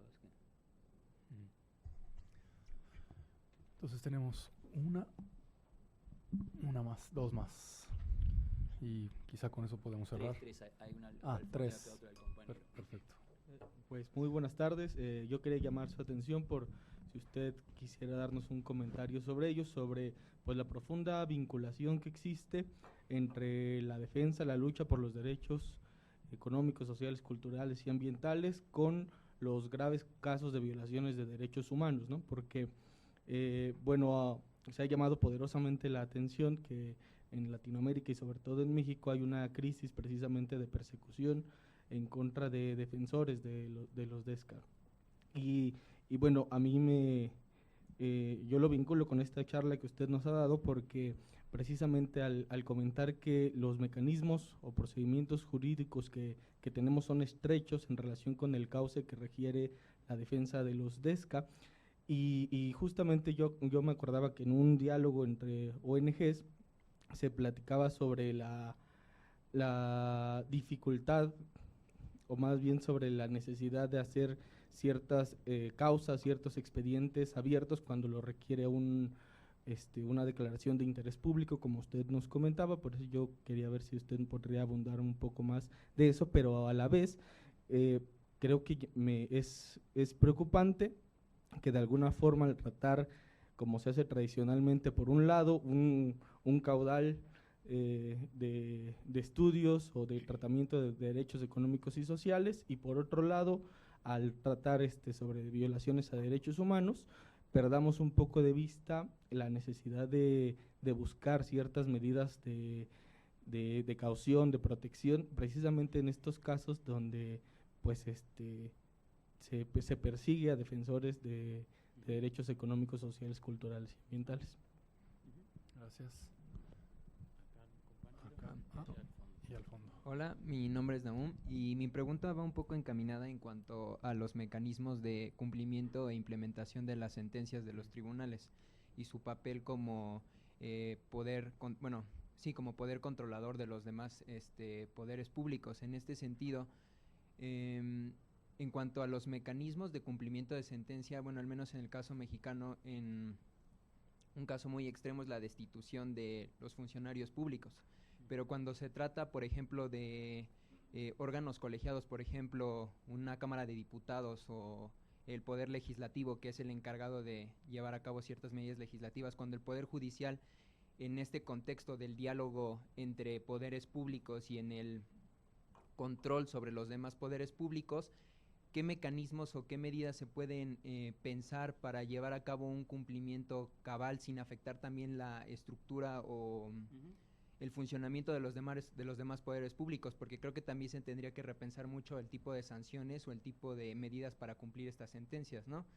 Entonces, un caso parecido lo tuvimos apenas, o bueno, lo vamos a tener porque el Poder Judicial exigió al Poder Legislativo la creación de una ley de publicidad oficial. Entonces, en esta sentencia se vertieron varios parámetros, pero pues la ley ha sido muy criticada, ¿no? En el que no ha sido cumplida con los parámetros que dictó el Poder Judicial. Entonces, en este sentido, creo que también tendría que ser un poco en la cuestión de los DESCA, ¿no? En crear, no quedarnos solamente como en el Poder Judicial, sino también crear las condiciones para tener un equilibrio en todos los poderes públicos. Entonces, mi pregunta sería un poco encaminada a eso. ¿Cómo repensar mecanismos o condiciones para el cumplimiento de este tipo de sentencias que tienen proyección colectiva y que se tienen que plasmar en leyes que pues regulen a la generalidad de la población? Gracias. Y atrás. Y una más atrás. Compañera atrás.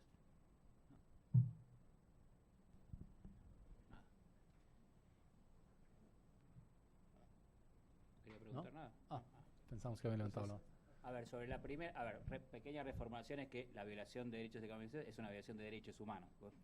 Lo que estás diciendo es la violación de derechos económicos está vinculada también con la violación de derechos civiles y políticos de los defensores de derechos económicos, sociales y culturales, cosa absolutamente cierta, que subraya la interdependencia de los derechos.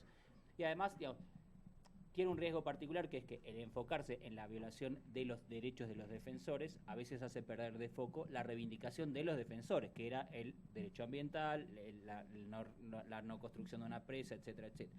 Un poco, esta es la línea teórica vinculada con los partidarios de la acción directa no violenta, que, digamos así, Martin Luther King, Gandhi pensaban sobre esta idea. Cuando la reivindicación política se transforma en una reivindicación violenta, el objeto de la reivindicación se mueve, se corre a la violencia, a la justificación o no de la violencia, y se olvida el objeto particular de la reivindicación, que era no la violencia, sino el acceso no discriminatorio al servicio público, al transporte público, etcétera.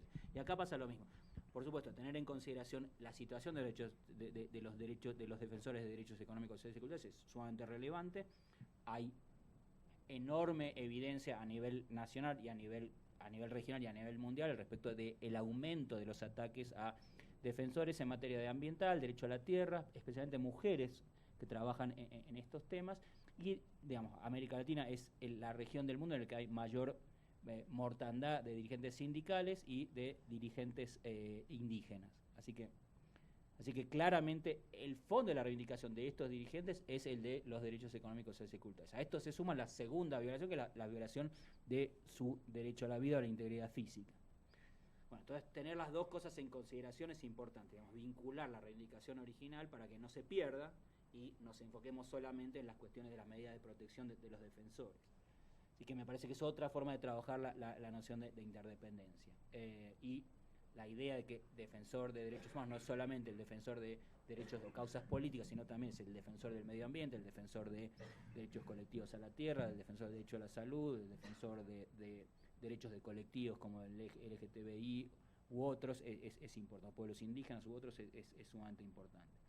Así que, no, digamos, mantener la atención preguntándose siempre qué hay detrás de ese ataque a defensores de DESCA, reflotando la reivindicación original y no centrándose solo en la situación de urgencia o de emergencia del ataque al defensor, es importante. Gran parte de los casos emblemáticos de los últimos años en países de América Latina han venido por ese lado, digamos, han venido por defensores en especial, porque, digamos, desde el punto de vista de la consolidación de la democracia formal, los países han avanzado un poco, pero estas son áreas en las que sigue habiendo disputas y enorme violencia. Sobre, digamos, punto central ya planteado, que es una misma pregunta anterior, que es en gran medida la pregunta es cuál es el alcance de las decisiones del Poder Judicial en relación con los poderes políticos. A ver, de nuevo, el tema que plantea es un tema importante que está vinculado centralmente con las omisiones legislativas, con los casos en los que había un mandato de legislar en algún sentido y con algún contenido y el Poder Legislativo no lo hizo.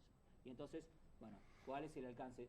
¿Cuál es la intensidad del alcance de una medida judicial, teniendo en consideración que, de acuerdo a la teoría del federalista, la teoría tradicional, el Poder Judicial no tiene ni espada ni bolsa, no tiene ni espada ni presupuesto, así que tiene menos herramientas de impeler a los poderes políticos a hacer las cosas que deberían hacer los poderes políticos. Así que, bueno, una vía que está sugiriendo vos es la responsabilidad individual de funcionarios públicos, que funciona mucho mejor cuando puede individualizar al director que incumplió con una orden, no a todos los miembros del Congreso. Esto, digamos, tiene pocas vías de efectividad, diciendo que la medida de no, digamos, la forma en que voy a resolver la cuestión es iniciando las acciones penales a cada uno de los legisladores. Esto es solo un planteo teórico, no va a funcionar en ningún lugar, particularmente porque los legisladores tienen fueros, así que lo primero que van a hacer es rechazar la intervención judicial para que termine su mandato dentro de 6 o 9 años.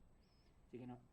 Bueno, la cuestión es en qué medida existen vías de comunicación a partir de las cuales la puesta en mora del Poder Legislativo implique también alguna guía respecto de qué deberían hacer y algún diálogo interinstitucional.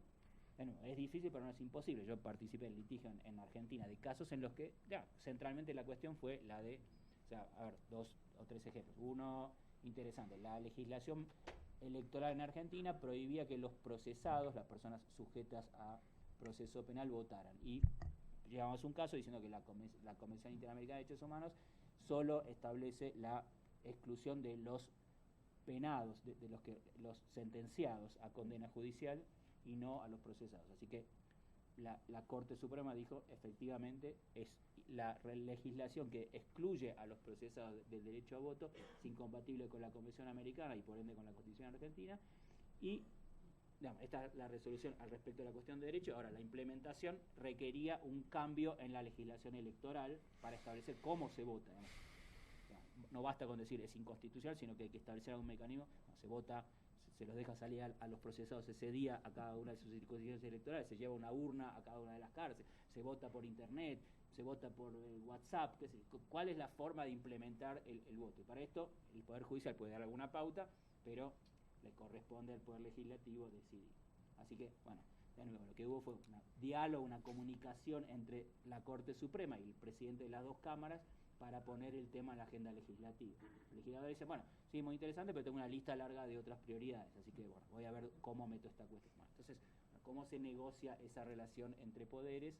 De nuevo, usando el garrote, pero también la zanahoria, que, bueno, es en el interés de todos, en el cumplir con una posible responsabilidad internacional del Estado, que el Estado solucione esto, porque esto puede revertir en una demanda internacional contra el Estado que nos va a hacer corresponsables al Poder Legislativo y al Poder Judicial por no haber podido hacer cumplir con la sentencia. Pero bueno, estos en general son, digamos, no son ejemplos inexistentes, pero son menos los ejemplos, y la mayoría de los ejemplos de violación de derechos sociales son responsabilidad de la administración, de la falta de funcionamiento de la administración. La falta de funcionamiento de la administración en materia de salud, de educación, de vivienda, no es la ausencia absoluta de una línea de política pública, de una ley nacional de desarrollo, una ley nacional de salud, de educación, sino el hecho de que esa legislación tiene tantos agujeros y baches que le dan un margen de discreción tan grande a los poderes, al poder administrador, que el poder administrador hace más o menos lo que quiere. Así que gran parte del litigio en materia de derechos sociales lo que enfrenta es la actividad o la falta de actividad de la administración, más que estos casos teóricos que existentes, pero no tan comunes, de omisión legislativa completa. Digamos, en México hay inflación legislativa, no omisión legislativa, sobra la legislación. Así que son muy pocos casos en los que puedo decir falta completamente regulación en la materia. Más bien, cuando se meten a estudiar temas de derechos sociales, el problema es la maraña legislativa brutal que hay sobre casos concretos. Cuando uno quiere pensar a quién le dirige el amparo, se encuentra con que al final la solución final respecto del contenido de un derecho está en una resolución administrativa que ni siquiera se publica, que se dicta por teléfono. Entonces, ese es el problema más grave, más que el tema de la omisión legislativa, ¿no? La falta absoluta de cumplimiento de un mandato constitucional por parte del Poder Legislativo. Pero igual, digamos, son temas interesantes en términos de esta cuestión, que es cuán lejos va el Poder Judicial. Digamos, el Poder Judicial tan poca situación de dictar la ley él, decir, bueno, entonces desde ahora en la sentencia la ley es esta con carácter general. Esto probablemente sea inaceptable en nuestros términos de división de poderes. Pero el Poder Judicial le puede marcar el terreno diciendo la legislación debería seguir estos principios y darle un margen de discreción y un margen de apreciación política de cuál es el momento al Poder Legislativo. Bueno, la pregunta es qué acicates tiene el Poder Judicial para hacer eso, en qué medida mantiene abierta la ejecución de la sentencia, en qué medida usa sus poderes de comunicación pública, diciendo, bueno, hemos emitido una sentencia hace 1 año, hace 2 años, hace 3 años, pero el legislativo no hizo nada. Bueno, ahí tenemos, de nuevo, discusiones al respecto de cuál es el quicio, cuál es el lugar de un poder con respecto a los otros cuando hablamos de incumplimiento de las obligaciones de un poder y la espacio de control judicial que tiene el Poder Judicial con respecto a ese poder. Así que, de nuevo, los invito a que este y el caso sean materia de discusión en el diplomado. Me parece que para esto está el diplomado, para discutir estos casos. No, y si me permiten, hay un sujeto que aquí, no es que ha desaparecido, pero que para el diplomado es especialmente importante, que es el sujeto social interesado en llevar a cabo esas reivindicaciones. No se trata solo de hacer dialogar a los poderes. No se trata solo de un buen abogado que lleva una demanda ante un tribunal, consigue una buena sentencia y luego esa sentencia se implementa porque el Poder Judicial tiene los mecanismos para llevar a cabo eso. Nuestro diplomado no parte de ese punto de vista, parte más bien de un hecho concreto, material que existe en nuestro país, que es la larguísima tradición de los movimientos sociales de reivindicar derechos sociales y de intentar materializarlos. Lo que pasa es que esa larga tradición atraviesa 2 vías fundamentalmente, la vía del diálogo y la incidencia. Los movimientos sociales están muy acostumbrados a dialogar con los poderes políticos, con el riesgo de cooptación. Esto es una también larguísima tradición de nuestros partidos políticos, especialmente del PRI, que pues, se construyó a partir de ese diálogo, negociación con los actores sociales, o las marchas y la movilización, la protesta, con el riesgo de, lo decía muy bien el compañero, respuesta violenta por parte del Estado. Entonces nosotros pensamos en el litigio estratégico como una herramienta, como una herramienta más que se suma a esos esfuerzos construidos desde abajo para hacer avanzar las causas sociales, no como una única herramienta, sino como una que tiene que acompañar a esos procesos. Y por eso es que en nuestro diplomado no solo se imparte, digamos, cursos de derecho, además de que vamos a ofrecer algunas pinceladas, porque no se puede profundizar en ellos, sobre vías procesales y también sobre contenido de derechos. Tenemos talleres sobre documentación, que es un punto al que Cristian se refería, que es muy importante, uso estratégico de la información y de los medios de comunicación, este es un tema fundamental, y también alianzas estratégicas con otros actores, cómo los movimientos sociales se robustecen en esas alianzas para intentar hacer avanzar esas causas, y cómo el derecho y los abogados que conocen esta técnica se suman a esos procesos, ¿no? Pero nosotros no estamos solo pensando en que el abogado lleva la demanda a tribunales. Bueno, son las 6:08 de la tarde. Les agradecemos mucho a todas y todos su presencia esta tarde. Le agradecemos mucho a Dolores, no solo por la presencia, sino por el apoyo y el acompañamiento. Le agradecemos también a Cris por el apoyo y el acompañamiento. Él nos lo pidió, no le vamos a dar constancia de participación. A todos aquellos y aquellas que cursen el diplomado, sí, por supuesto. Arrancamos el próximo jueves. Nuestras sesiones son martes y jueves. Esta es una excepción, este lunes fue una excepción para hacer este acto protocolario inaugural y con una conferencia. y los esperamos por lo tanto el próximo jueves en esta misma sala para comenzar ya los trabajos de nuestro diplomado. Muchísimas gracias a todos y todas.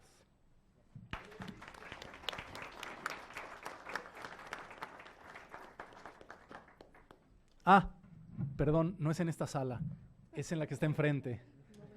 No es la Centenario, es la Reforma Política 1977 que está justo enfrente. A las 4 de la tarde, jueves a las 4 de la tarde empezaremos puntualmente con un primer módulo de carácter teórico. Reforma política. Una reforma genial.